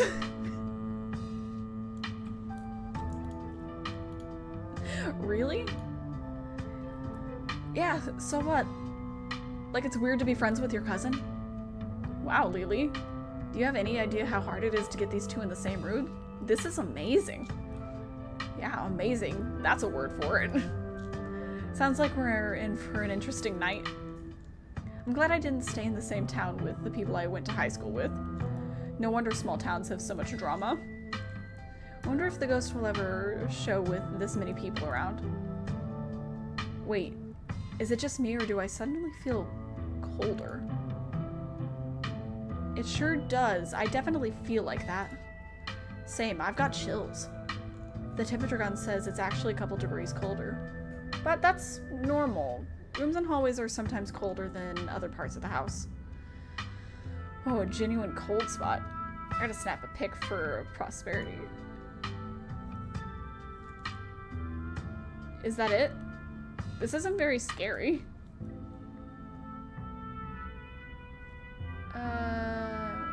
Wait, Rosalina, if the ghost mostly manifests in your room, shouldn't you have seen it?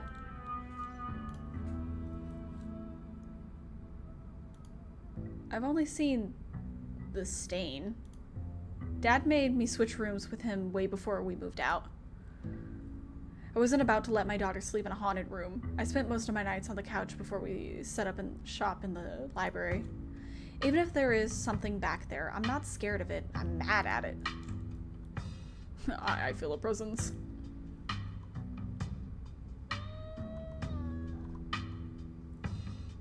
Don't split up. We just talked about splitting up being a bad thing. Maybe it's shy. Ghosts can be shy.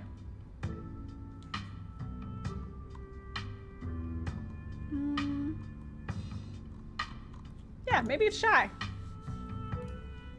It's possible that it doesn't like crowds. It's only ever shown itself while I was alone. You're welcome then. We busted it just by showing up. I can't believe you were so weak that you were driven out of your house by a ghost that's too afraid to show itself. Dad, you said it usually comes out at night, right? I guess that means it still has time to show up. God, what if it is just all in my head? I'm not sure if it'd be more relief or an embarrassment. I don't know. This cold spot is pretty solid evidence, though I won't be satisfied until we see a full-bodied apparition. Hey, ask her, if we wind up seeing that thing, how spooky is it gonna look? Scale of 1 to 10. It's a 10. Definitely a 10. I'm guessing it's a 6. That's what I like to hear. Maybe we should all wander off on our own, or split up into smaller groups. Could raise our chances of seeing it. Oh, if that's the case, then I'll call dibs on... Oh, you called dibs on me? In your dreams, Stella, Lily is sticking with me. We'll search the least dangerous room, like a bathroom or a closet. No, absolutely not. I think we all know how that would go. Ghost or no, splitting up is always a recipe for disaster. Yeah, you're probably right. If we discover a ghost here, we should all discover it together. That's not exactly the angle I was going for, but whatever keeps you together, right? You know, once we find the ghost, how are we gonna get rid of it?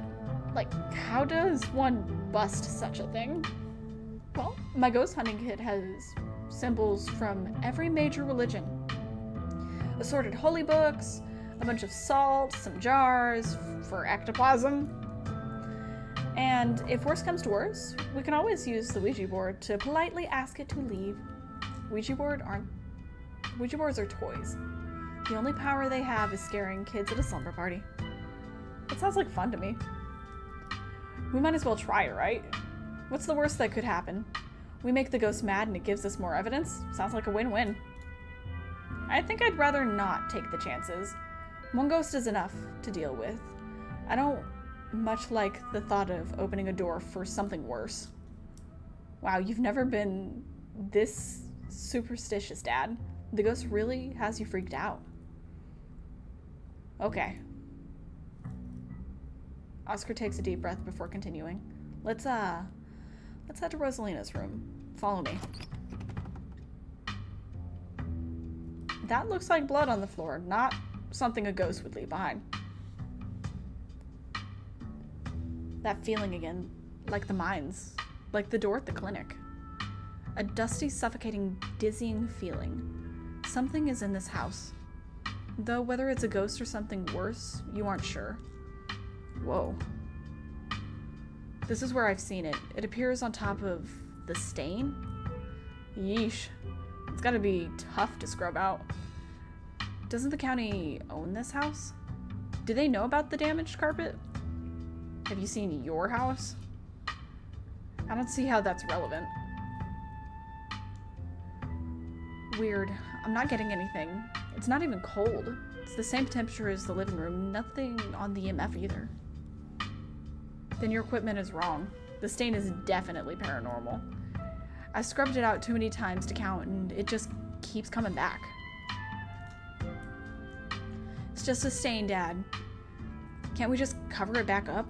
I don't mind sleeping in here. Maybe we have to scrub it out first, but could that be paranormal stuff we'll activate if we give a reason to? Oh, yeah. Yeah, that's a good idea. I've never heard of bleach-activated ghosts before. You don't use bleach to clean a carpet, Tabitha. Whatever, how was I supposed to know that? Not everybody gets to learn how to clean things. If y'all are offering free carpet cleaning, be my guest. Did you try tearing up the carpet? And a house owned by the government? Nope. I'm not messing with the carpets. I'd rather scrub ghost blood out of it every day than have the government take me to court for destroying their property. Don't worry, I'm sure they'll just take you to court for neglect instead. Did it not occur to you that there could be a leaky pipe under the floor? I hate to agree with Tabitha on anything, but some kind of structural damage does seem likely. Tearing up the carpet doesn't seem like such a bad idea. Plus, there might be something written under the blood. Oh, no, written under there in blood. Only one way to be sure. She was not given permission. She just started going. Stella excitedly starts tugging at the corner of the carpet. Oh dear. You're doing the government a favor, really. We'll cover for you. You don't have to sweat it. There's a hatch. Does it lead to the mines? Because if it does, we'll find the children. Stella pulls back the carpet, revealing a hatch. The floor around it is stained in a reddish brown. Okay, maybe I don't want to sleep in here. Yeah, a hatch is a little creepier than a ghost, in my opinion. Because you don't know who can come through that hatch.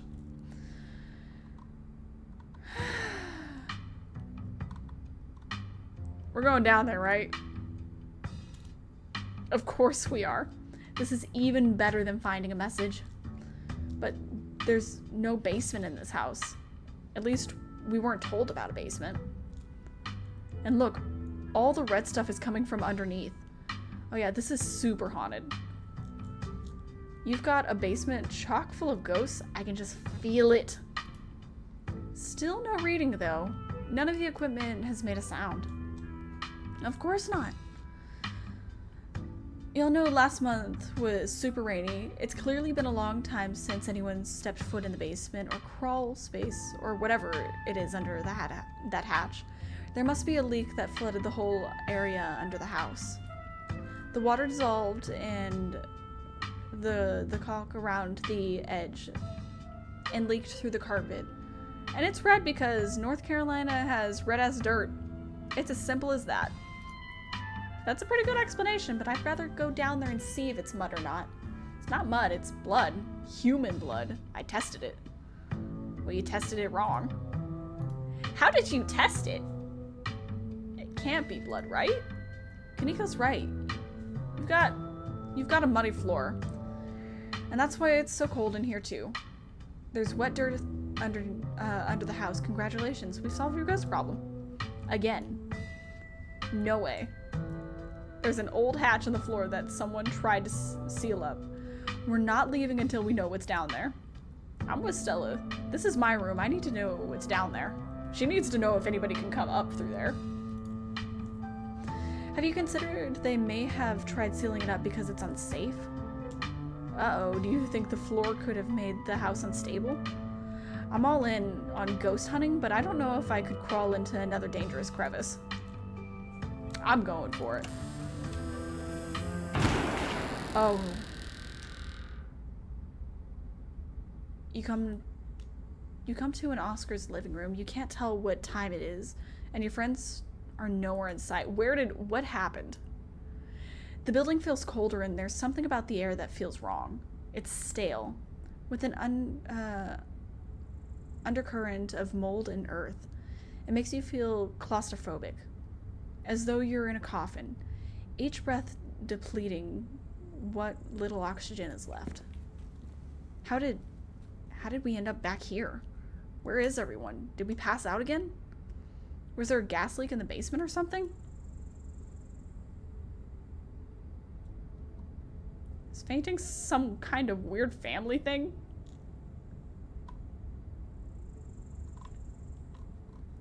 Because you and me seem to be doing it a lot. Is there a genetic condition I need to be worried about? Not that I'm aware of. Nothing like this has happened before you got to town. Who knows what sort of nastiness was festering in that basement. Your cousin marches off to the front door and opens it. Why does it look like Oscar's house is in front of us? Didn't we just leave? I must be misremembering things. Let's go. No, you're right. There shouldn't be a door there.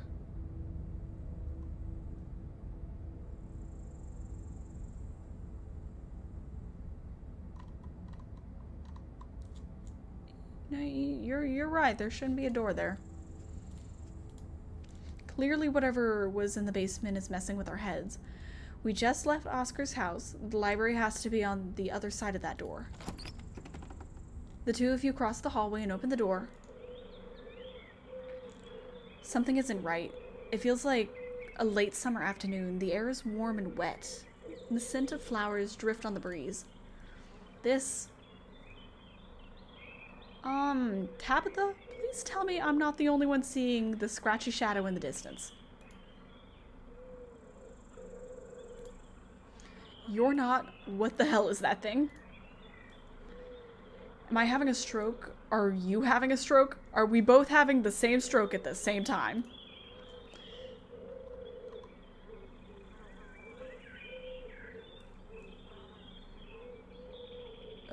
Do you see the creature behind the thorns? That's one of the bad omens Stella and I found in the woods. I don't see him. Wait, no, I do see him. Ew. Pinch Tabitha to see if you're dreaming. Did we die? Damn, Tabitha. What was in that cream soda?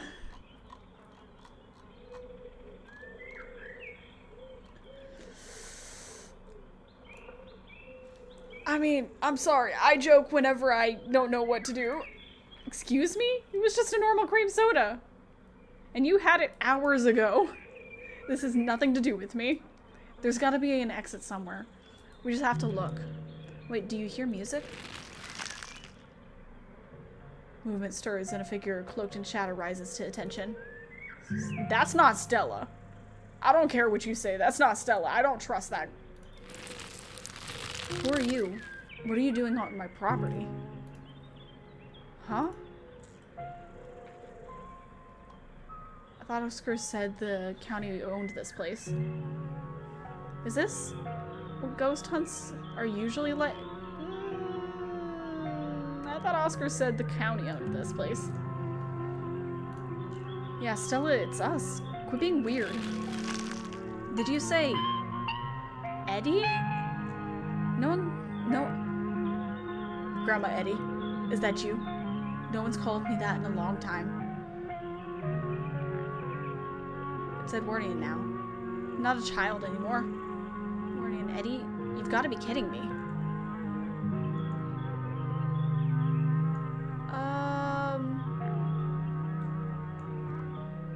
Okay. This is definitely okay. Well, okay, we're gonna play along. We're gonna play along. All right, Edwardian. Can you show us the way out?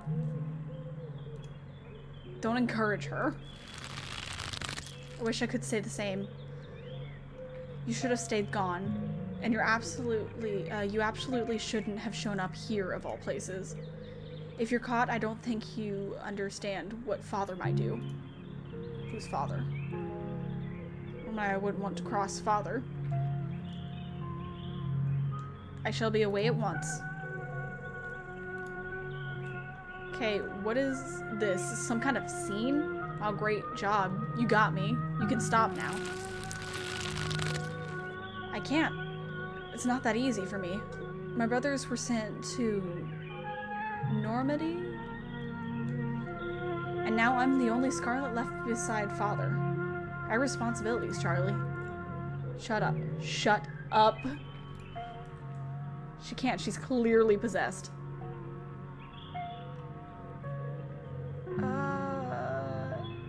Is Stella the ghost? Have I been talking to a ghost this whole time?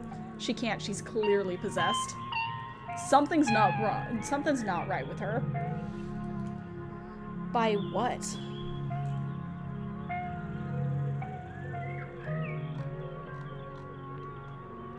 It sounds like our grandma. At least that's who she's claiming to be. Tabitha tenses. You should just get out of the town while you still can. Whatever you came back for, it's not worth it. I'll get you out of here, Stella, I promise. Oh no. She's gone. Along with the shadow in the corner of the room. Come on, we must have taken the wrong door out of the annex. We're getting out of here before anything else happens. I am not leaving Stella. We should hold a hand for safety. Not because either of us are scared. We have to go after Stella, and you know that. You know that, Tabitha. Absolutely not. We are not being drawn deeper into the weird garden, greenhouse, whatever it is. She yanks your arm, pulling you back to the way you came. Where did the annex go? Let's turn back. Yeah, maybe we just got turned around. The two of you turn around to be met with the same door. Okay, never mind. I guess we're gonna go through the door. Okay, what if I keep my eyes on the door and you turn around?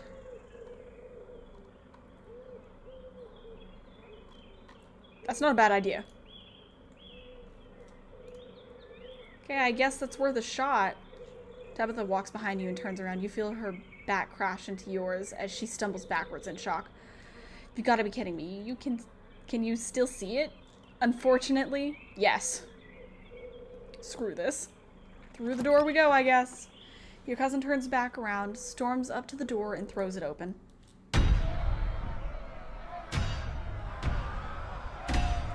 Bells ring and a cacophony rages outside.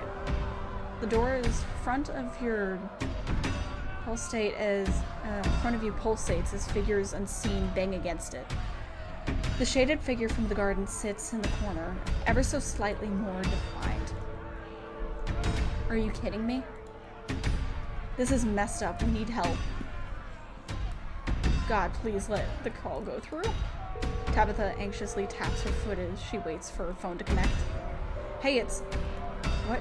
No, it's Tabitha. Didn't you see my caller ID? Stop interrupting me. Can you hear what I'm... Your cousin is cut off by the dial tone of the disconnected call. Great. She couldn't hear a word I said. Looks like we're on our own. Oh, hello, Rosalina. Your father has left town, Charlie. We're moving to a new house, okay? There's that name again, Charlie.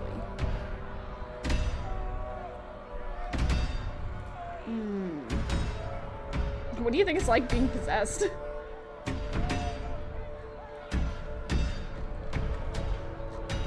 I want to hear more of the story, so I'm going to keep playing along. Okay? He can't come back. We've got to live somewhere else now. But that'll be fun, right? There'll be new kids to play with. You can show them your little dolls. Hurry, sweetie, we don't have much time. I wonder if we should be paying attention to the symbols in the rooms. There are symbols in the rooms?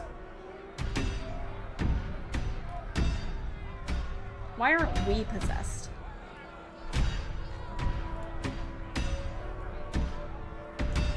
There's someone being carried off on a rail outside. That must be Charles Shaw. There's a mural of it in the library, which means that this happened right after the collapse of 1918. And the pickaxe is probably emphasizing this place connection to the mines too. You can have fun doing this yourself. No, she can't come. I never want you to say her name again. Do you hear me? We aren't friends with the Scarlets anymore. Oh god, they're outside. Are those torches? We don't have time. Charlie, we have to go right now. Rosalina is whisked away, leaving you and Tabitha in an empty room. As she departs, the front door stops pounding and opens into a beckoning white void. We're in the hell. We both died and we're in hell. Yeah, I mean, that wouldn't make sense though, because we're here together. Are we supposed to be Charlie? Is Charlie the ghost? Your guess is as good as mine. Who did you call on the phone earlier? Friend of the family. Not that it matters though. The call didn't go through, so we're on our own. Okay, let's put our heads together. What do we know? We know that we can't leave, and we know that we're not possessed. At least as far as we can tell. And whatever we saw in this room at least happened right after the Shaw mine collapse of 1918. I'm counting on you to remember this stuff, Tabitha. I won't. I think the only option on the table for us right now is to keep doing what it wants us to. Maybe it'll stop at some point, or maybe we'll figure out a way to escape.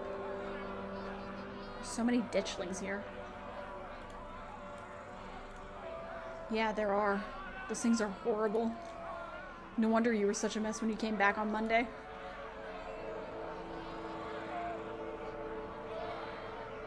There's only one way to get to the end of this. Shall we? Yeah, let's try to get this over with. You and Tabitha walk up to where the pounding door used to stand and step into the void.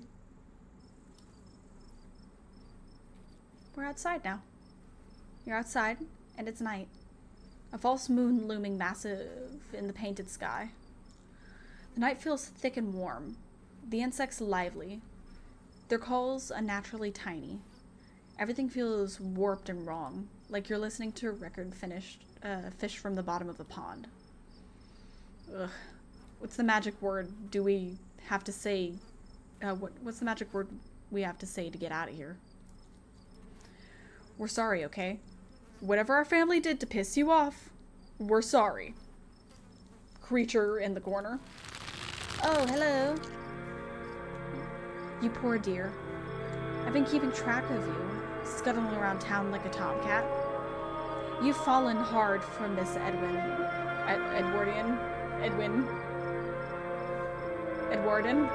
haven't you? Okay, these scenes are out of order. This one must be after the garden and after the collapse. The shadow is getting closer. I am worried about that.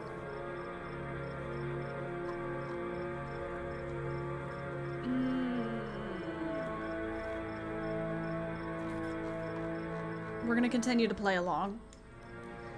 Like, how'd you know I have the host of... dang, how'd you know I have the hots for Edwin? Okay, gross. Stunning performance, by the way. I'm sure this is exactly how he sounded back in the day. There's no need to be embarrassed. Your secret is safe with me. You know, I never did approve of what the Scarlets did to your family. And what it did to the two of you youngins. Childhood sweethearts. Just think how lovely it would be if you could just be happy together. That's what you want, isn't it? That's all I want. What should I do? She said youngin, so I guess we're talking to an old person? AKA someone who's been dead for a really, really long time. I'm sure by now you realize the young lady doesn't plan on leaving with you. But it's not for lack of desire, as you well know. It's Enoch. Even if you drag her over the town's limits, his hold on her would make sure neither of you were ever happy again. Just think of what happened to your poor mother and father. Do you want that to be the two of you? Something tells me this secret Iris doesn't wind up working. Is there another play along? I want more play along. Why do you even know about my parents? What do you know? The powers at work here are stronger than even your love could withstand. You need to break the bonds holding her here. Then you can both be free.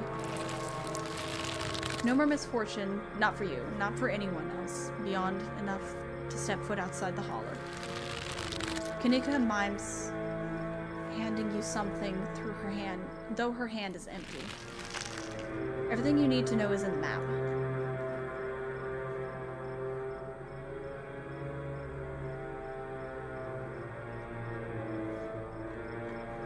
Is there another play along? I think yeah, she'll do as you say. I don't trust whoever this lady is.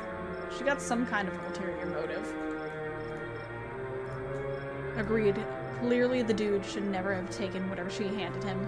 Anybody who did is a sucker. That's where you'll find them. You need her there. Then read what I've written down, and be careful.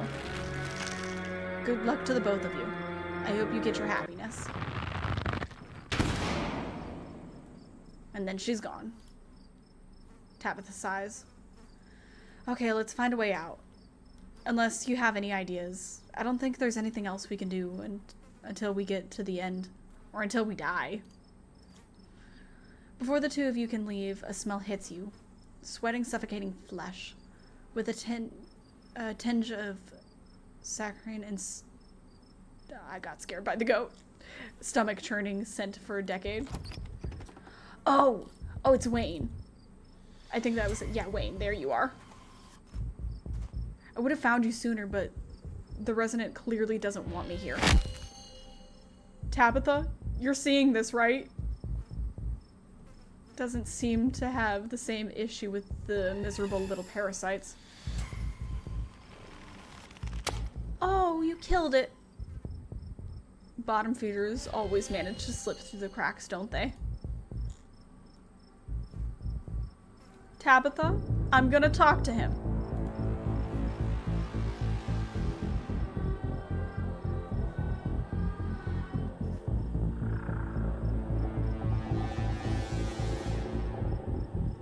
Hey, Wayne, you wanna figure this out with us? Don't talk to it. Let Lily speak. I'm no enemy. Don't listen to it either. I don't trust it. Trust me. I don't trust it. I don't trust it. What an unfortunate situation you've been dragged into, Lily. Why can't you do as I ask and stay out of trouble? But that girl won't let you, will she? Stella. Is that her name? Perhaps I should pay her a visit soon. If she makes it out of here alive. Oh my god, you leave Stella alone. I will not be cordial with you. Tabitha bolts for the underbrush, desperately pulling you along. Stella? You either know something about Wayne that I don't, or you have a pretty interesting coping mechanism. I need to know about him. I really do. Did you kill Sam? Did you kill him? Did you kill him?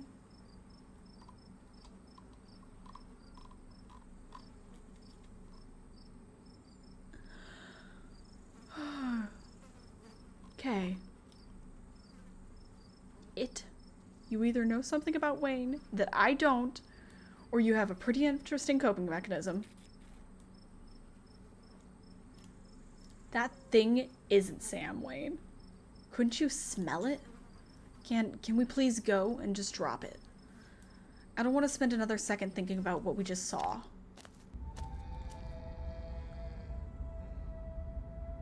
Okay, creature's up there. The two of you step out from the brush and into a long wooden corridor, lined by bottles and rails. A figure rises to attention, blocking your way. I'm afraid he doesn't have long. If there's anything you need to say to him, I'd say it now. Is he actually gonna die? Please don't let him die. As Zane is swept away, the room pulls itself to you, and you find yourself looming over a deathbed.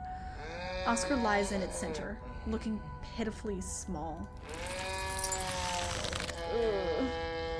I'm sorry, boy. Sorry I let my troubles drive your mama away. And sorry those troubles mean I'm leaving you all alone now. I don't think we need to follow the story. I think they'll just say it.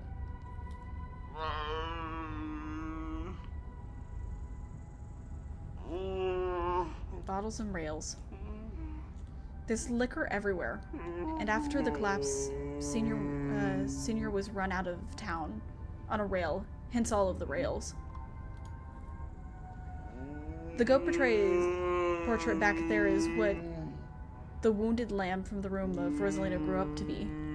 Same as the goat head in the garden, as in Charlie Jr. Charlie. Yeah, that seems to sum it up. Jeez, I kind of feel bad for the guy. This is exactly what he wants us to feel, isn't it? Oscar looks so small and pathetic in that bed. Damn it, Junior. How many times do I have to tell you?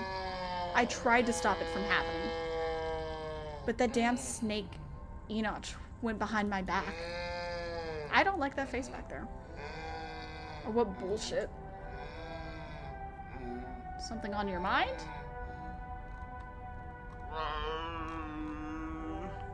What do you know? What do you know, Tabitha? Our great-great-grandfather. He was in charge of the mines when they collapsed. Besides that, I don't actually know anything about the man. You're right. I've been using the excuse for too many years. At a certain point, a man has to accept when he's dug his own grave. They may have run me out, but they didn't put the bottle in my hand. Still.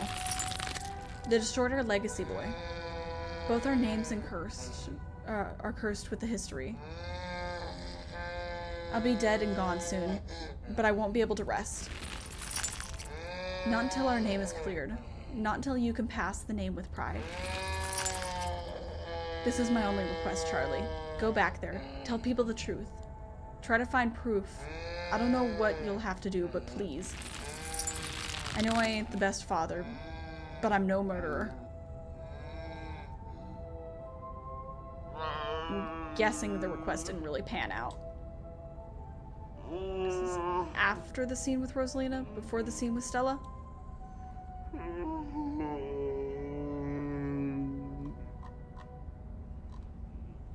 Do you think this is why he was getting close with Gordon?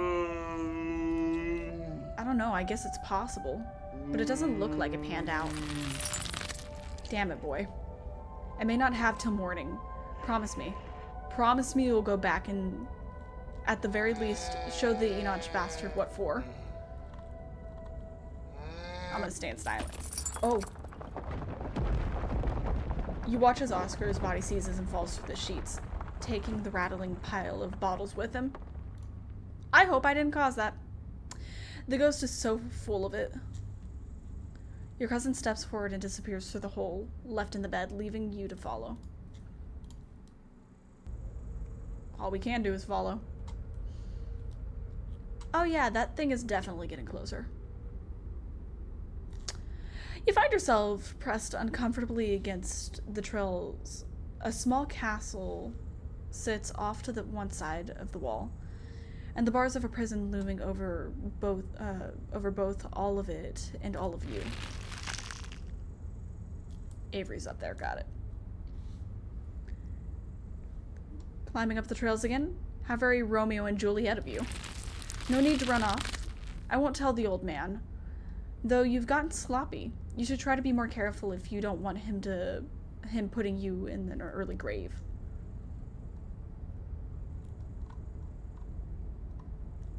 Okay. Thanks for the pointers, strange and new friend. No, not one of her brothers. I'm a prisoner. Another victim of the Scarlet's lies, like you, Charles Shaw. Does our family have a history of locking folks up in some sort of rich people dungeon? I need to know this. What a ridiculous question. Of course not. I think I would know if our family had a history of imprisoning human beings in the estate. Is that a thing people actually do? A mere generation makes no difference. His blood runs in your veins, does it not? And now it runs in hers. Does it seems little Tyrus bore fruit? And oh, will you ever be in trouble? Will you ever be in trouble when the old man finds out? Tabitha's eyes go wide.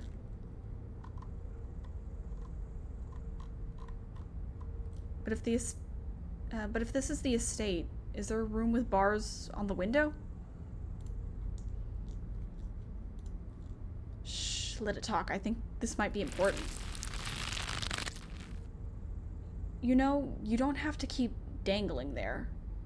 Come inside. You'll be able to hear me through the door just fine.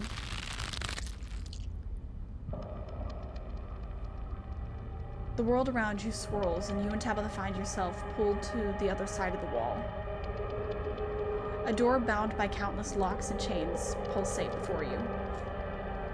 This is definitely supposed to be the estate, but I can't tell how much of this is real and how much is metaphor.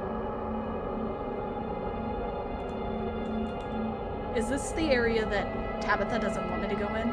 Because there's an area in the house she said not to go in. Stop talking. We might miss something. Where is Avery? Maybe on the other side of the door. That's not what I invited you in for. I couldn't escape even with your help. I merely wanted to offer a warning. Leave town now. You can't tell me what to do.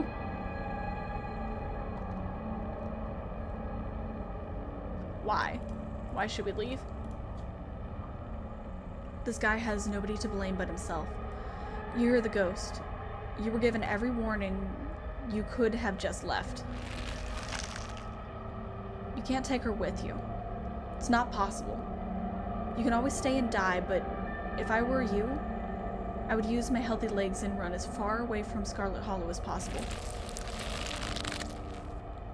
I hear the beaches are nice. Why don't you take a permanent vacation there?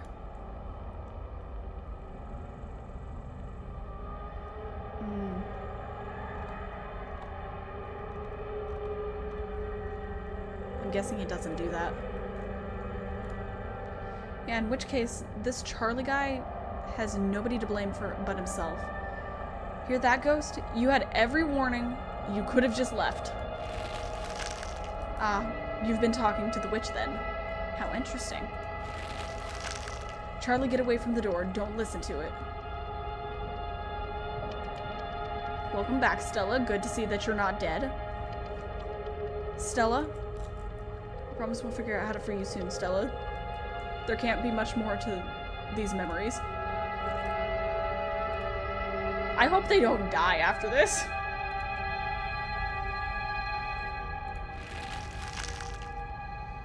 How does it know that? And she's gone again. This is too much. I just want to go home. Do you feel sick? I feel sick.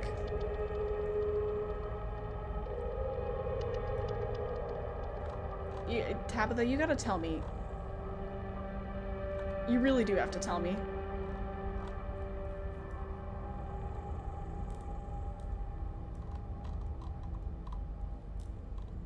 I feel sick. Pretty much the whole time we've been here. Come on then. The quicker we get through this, the quicker we'll get out of this ghost place. Hopefully. You and Tabitha walk after Stella into the darkness. Welcome back, Stella. You and your cousin find yourself crouched under a large table. Stella stares through you as indecipherable murmurs and shuffling feet echo from the end of the table. I don't know how, but this feels so much worse than the last room. They're so lovely. Are you sure I can keep one? You must have worked so hard on them. Neither of them ever left the shadow of their parents, did they?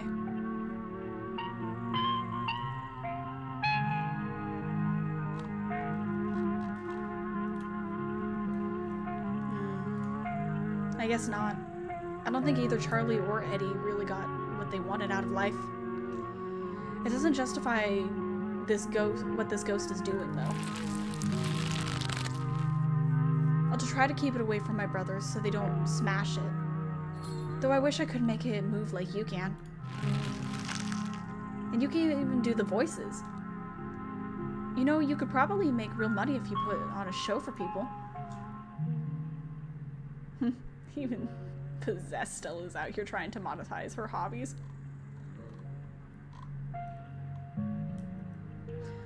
If we're nearing the end of things, do we have a plan yet? Because, just because things end doesn't necessarily mean it's done. If you're asking the question, then the answer is no. I'm waiting to see what happens once the show is over. A traveling show? And you'd want me there too? Oh, could we go to towns along the beach? I've heard the Outer Banks are the most beautiful place in the world. I wish we could go back in time all those years ago and tell them what we know again.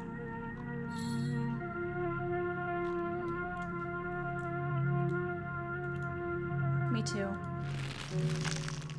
Thank you, Charlie. I've always wanted to see the ocean. And they're gone again. Oh, there's feet there. I didn't realize. There, are you done now? Charlie, can we leave?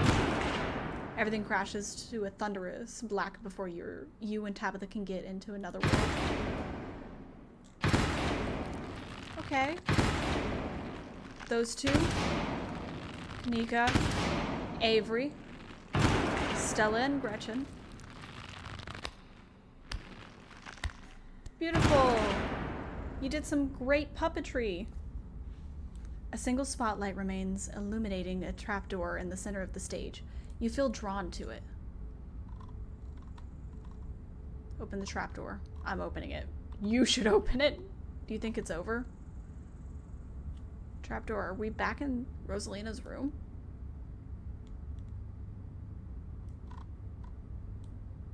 Do you think it's over?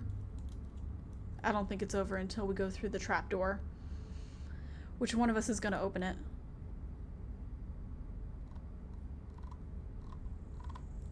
I'll open it. You wordlessly step towards the trapdoor. It creaks open all on its own. Oh god, this is so much worse than opening it ourselves. You and Tabitha are shoved from behind and tumble through the hatch. Another carving.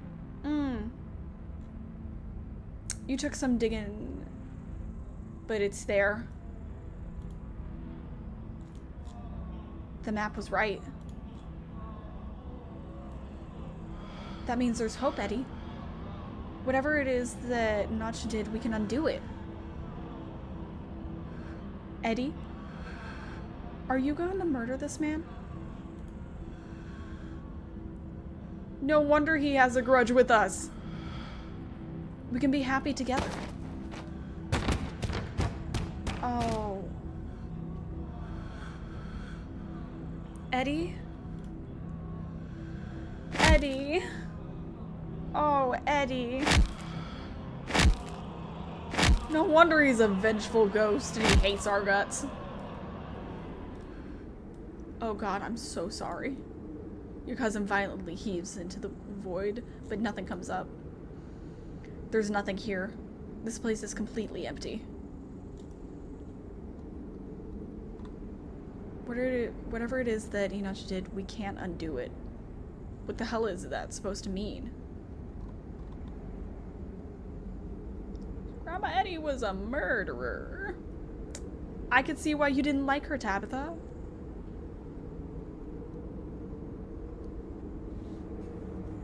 Suspended in an infinite void. Do we start walking?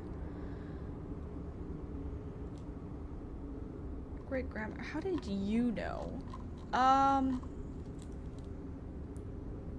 We can undo it. What the hell is that supposed to mean? What did he do? Enoch died nearly 80 years ago. Does it matter what he did? Does it even matter if he framed Charles Shaw at this point? Who's left to be hurt by any of this? Ooh, we're on trial, aren't we? What now? Do you repent? Do you repent for your crimes?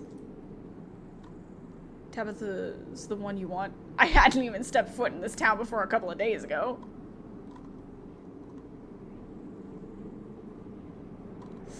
Can I say I'm sorry you died?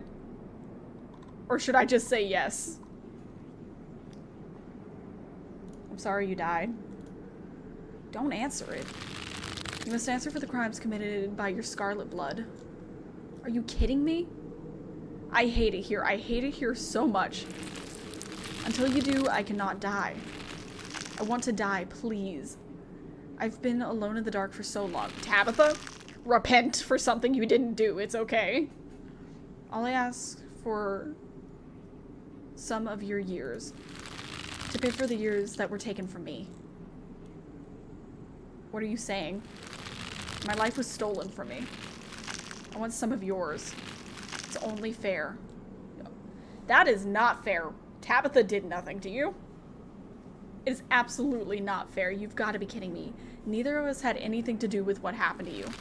The sins of the father are to be laid upon the children. One of you must forfeit. It doesn't matter which. I agree that's bullshit. You're on trial here, aren't you? Advocate for yourself.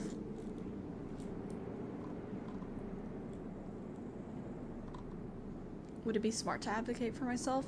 Would I be leaving her behind? I don't understand. You will live a shorter life. And I will finally be satisfied. I will have justice. I will finally die. I will leave this house at last. How much shorter would my life be? You aren't seriously entertaining this thing, are you? That isn't for you to know. Just as it wasn't for me to know. One day sooner than you'd like, you will die. And what happens if we refuse? Then I will stay. I will stay until I get what I'm owed. I don't want to advocate for myself because I don't... I'm gonna let it continue.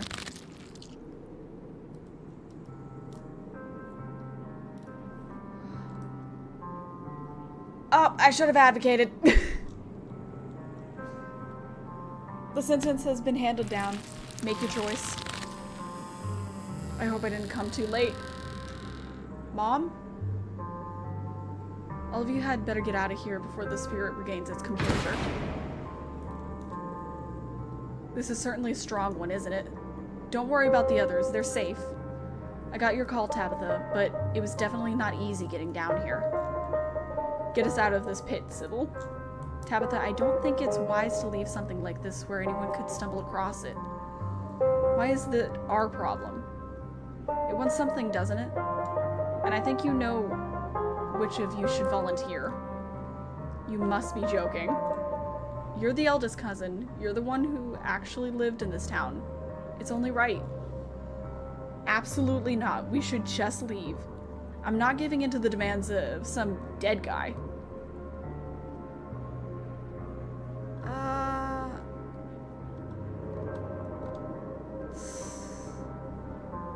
I am pretty much with her. None of us should owe this ghost anything. But I definitely should have advocated. I feel bad because I made the wrong choice there. I'm not leaving before I put this thing to rest. You take a step towards the spotlight. As you move forward, you feel Tabitha's hand on your shoulder. Lily, what are you doing? Where are Oscar and Rosalina gonna live if I don't do this? I made the mistake. I need to be the one who does it. Is that what you're worried about? God, don't give up years of your life just for somebody's rental. I own properties. I can let them rent for me. I'll even throw in a discount. What if somebody wanders into the annex and gets stuck in the labyrinth? Then we'll close up the library. It might just go away on its own. Who knows? Why give up something like years of your life to some ghost who might not even be telling the truth?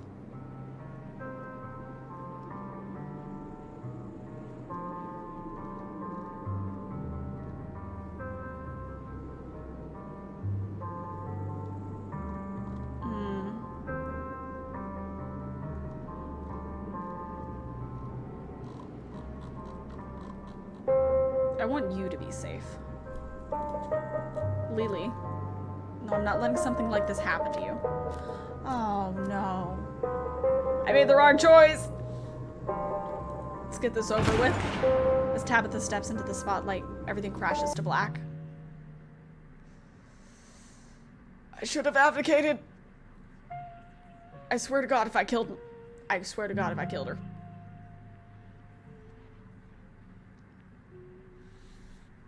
I'm gonna be so upset if that happened.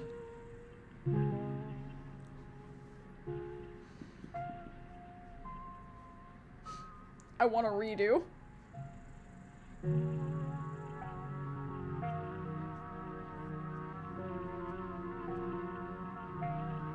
I just didn't want to vouch for myself and then her be mad at me.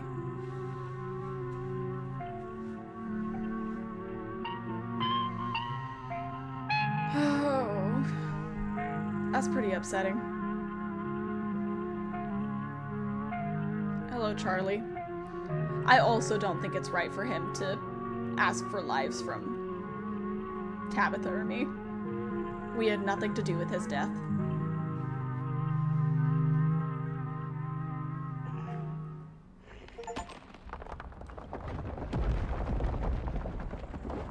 You come to in the basement. It's cold and wet. An amount of dirt sits before you. Okay, so she's not dead. Tabitha's hands break through the dirt. She claws her way out of the ground, gasping for breath. It's for the best, dear. I don't like Sybil. I've decided I don't like her anymore.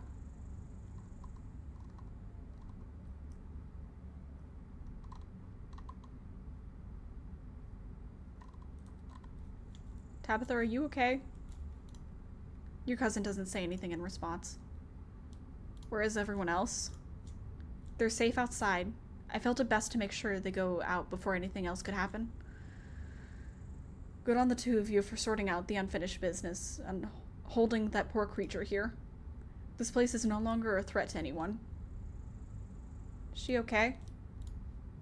She's in shock right now. Having a spirit rip out part of you isn't exactly a pleasant experience. She should recover, though. Mostly. Don't talk about me like I'm not here. See, she'll be fine. Tabitha mutters something under her breath. You'll be fine, dear. Just be sure to drink plenty of tea. Why her? She invited you here. It didn't seem right that you should bear the kind of burden for the both of you.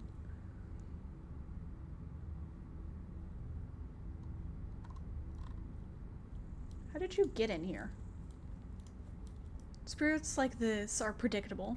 Once I understood what it wanted, it wasn't too difficult to see through its illusions. Into the pit. You step forward to peer into the pit your cousin clawed her way out of. Charlie's mummified remains stare up at you, sad and broken, at the bottom of the pit. The spirit's remains are down there, I assume. And there's a stone carving of some sort down there too, just like the one I saw in the mines last night.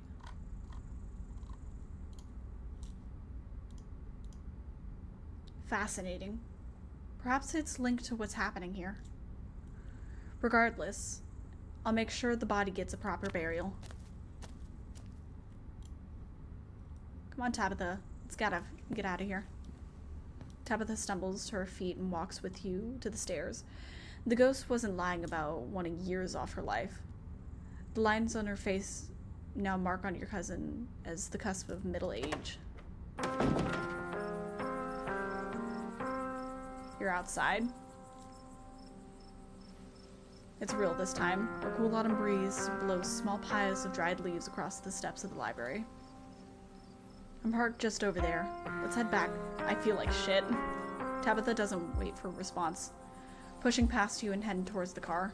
I'm gonna peace out too. Back-to-back encounters with my own mortality. I've got a lot of pondering. See you, Rosalina. Zane walks off down the road. I'm so sorry I wasn't there for you earlier in the night. I had no idea what you were planning to do. How are we supposed to know it would be like that? Things have been strange around town, sweetie. Now's not the time to be poking around in supernatural. I thought you've learned your lesson yesterday. But magic isn't real. I mean, it's not supposed to be. God, that hurt. Everything is so sore. My bones weren't meant to bend like that. I'm gonna be hurting for a few days at least. Really, is it?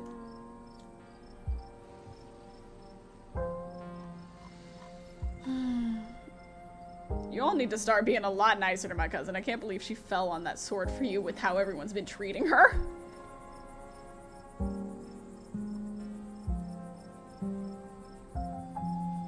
If I knew that Tabitha had a heart of gold buried somewhere under all that coal, dust, and grumpiness.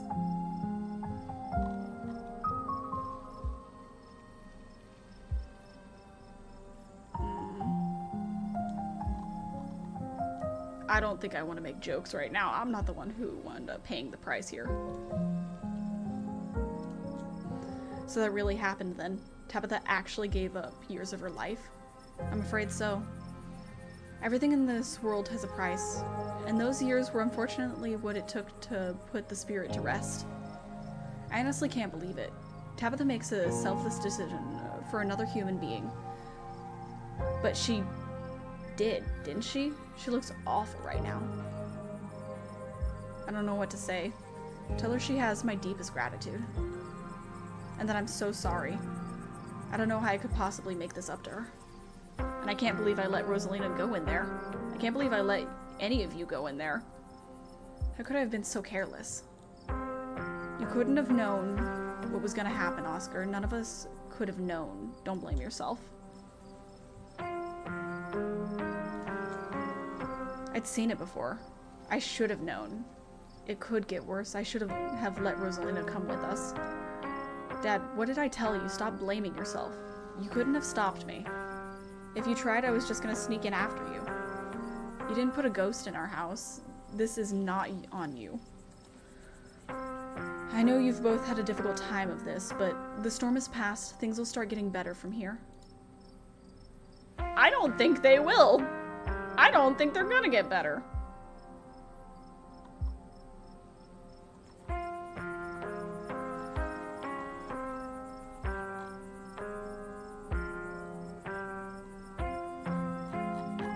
Stella okay? I was wondering the same thing. We just saw a ghost. She's just standing off by herself. It'd be a normal reaction from anyone else who'd just seen a ghost, but this is Stella we're talking about.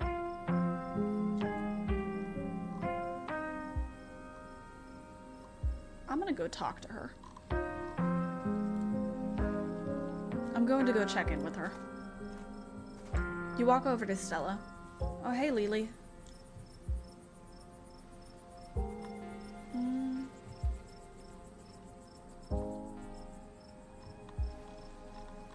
You okay? So sorry, Lily. I don't think I can talk right now. I'll call you, okay? She hurries off down the road.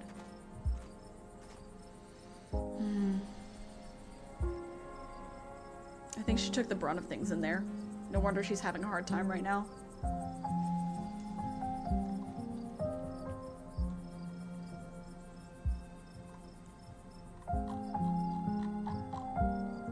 Yeah, that one. Should we go after her? And nobody here should be rushing after anyone right now. That goes doubly for you, Kanika. We don't want that cold of yours to get any worse. There's another carving in there. They kept giving me visions. It's a pretty weird coincidence, right? Wonder if those things are tied to everything supernatural that's been happening. It would kind of make sense. Yeah, I wonder, one is a coincidence, but two of them on back-to-back nights? And if you and Stella are right, and there's another one in the clinic? I'm sorry, I'm a little lost. You've been finding carvings around town and they've been giving you visions? Yep, I had a seizure because of one. This is news to me too. I'm sure everyone here could stand around theorizing about this and that all night long. There'll be plenty of time for that tomorrow. Lily, if you have the time, I'd love to discuss the visions over tea, after you've had the chance to get some rest. I ran into Wayne in one of those rooms, and he vaguely threatened Stella if I kept poking around. Wait, are you serious? Should we be worried about her? Yeah. Yes, I think so, yes. Because he also crushed a ditchling with his bare hands. It was pretty scary. I didn't like it at all. That's just another reason we should keep our distance. Stella's smart. Hopefully she'll be okay. There was someone else in there. But that's my house. Rosalie and I live there. Did he say anything else to you? We don't need to trouble Lily for any details. No one pay any mind to that man. He's just a drifter. He'll be gone soon enough. In the meantime, steer clear and he won't make trouble. I think he will. I don't believe anything you're saying, Sybil. I'm sorry.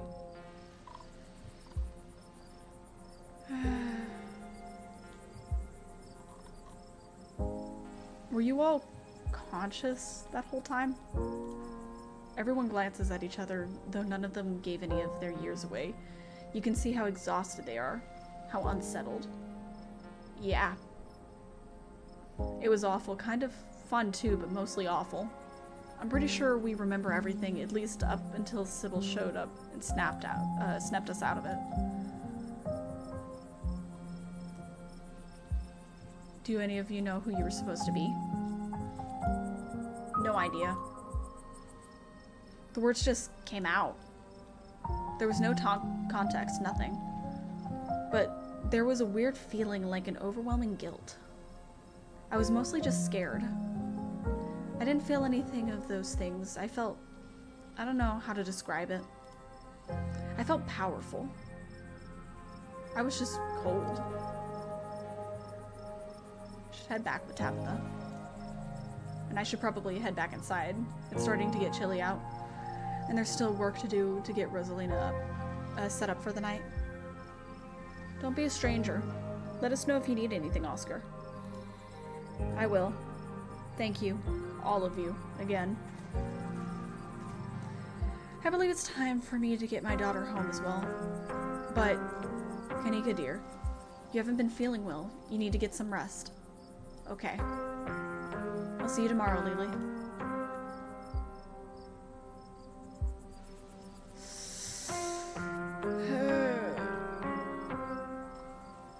Yeah, I'll see you tomorrow. Cool. Kaneko wearily treks back to the general store.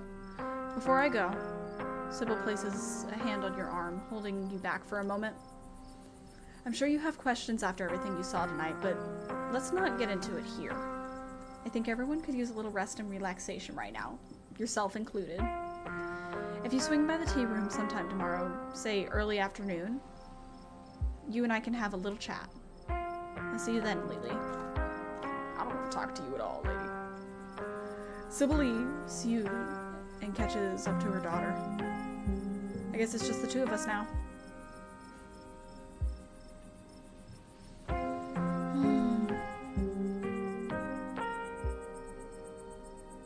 So you have no idea who you were? I could roughly place most of the others. None whatsoever, but I remember everything I said, and I remember that cold feeling.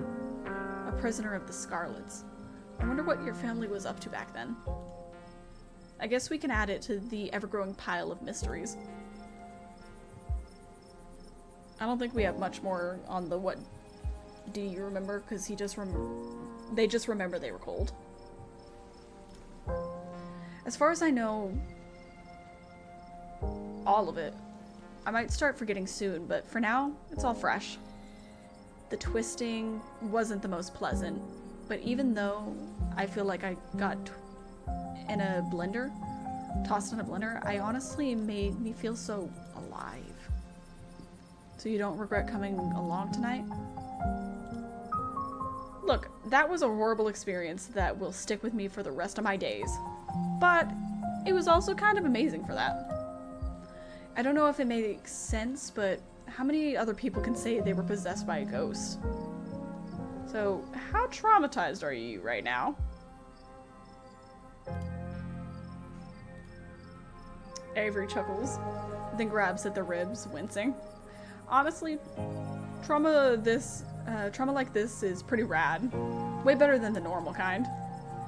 I know tonight was horrific, but it was also thrilling. And knowing we all went through it together makes it easier. There are people to commensurate with tomorrow morning when the soreness really starts to set in. Which reminds me, I better get back home. I'm supposed to have a shift tomorrow morning. I might have to call in sick, but here's to hoping a good night's sleep is enough to heal up. And tell Tabitha I hope she feels better soon. See you around, Lily. Avery heads off, leaving the square in front of the library empty. Time to wrap things up here. Back to the estate. The ride back is nearly silent. Tabitha is visibly exhausted, her face drawn and pale.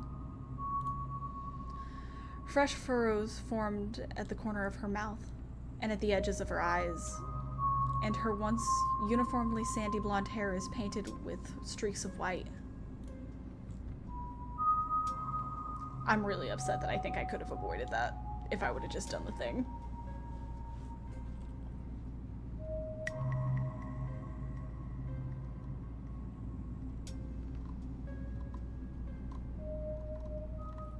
I think it might just be better to ride in silence, honestly. I should have been the one to take on that burden. Why did you step in? Sybil was right. It wouldn't have been fair to you.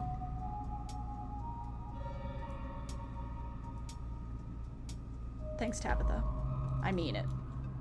We're family. We do things for each other. No need to thank me. I think I'll leave it there. I don't want to upset her. Right in silence. As the car makes its way back to the estate.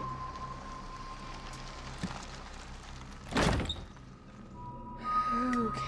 As the car pulls up to the estate, you and your cousin wordlessly make your way to the foyer. Tabitha noticeably strains to open the front door. I've never been so tired in my life. I'm going to bed. Please don't get sucked into any more ghost dimensions before I can wake up and rescue again.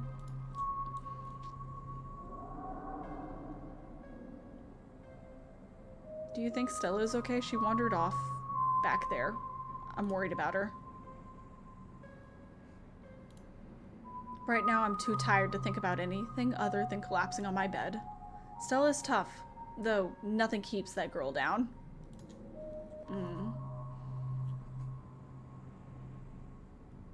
Are you okay? No, but I'll live. I'm sorry, I just feel absolutely awful right now. I don't think I can handle any more talking. I gotta go to sleep. Don't keep poking around looking for trouble. You just have to make it to the funeral. 4 more days, that's all. And then the bus comes.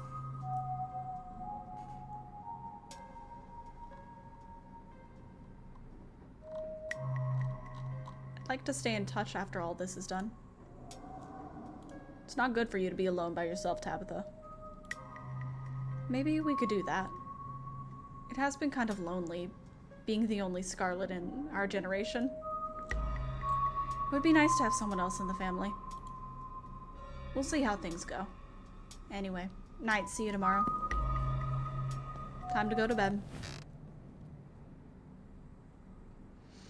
You don't even notice yourself entering the guest room and falling into the bed. Suddenly you're just there, buried under your family's musty covers. It's Wednesday night. Nearly half the week has passed since you first arrived in town, and a little over half a week remains until the bus comes to take you home. The spirit of Charles Shaw Jr. has been put to rest, at the expense of unknown years of your cousin's life. The specter of the night's events will linger over her for every day she has left, a grim reminder of the price she willingly paid for the crimes of a great-grandmother she despised. Maybe her decision will bring her peace of mind. Maybe she can still right the capsized ship of her broken life. Or maybe things will only spiral out of hand from here.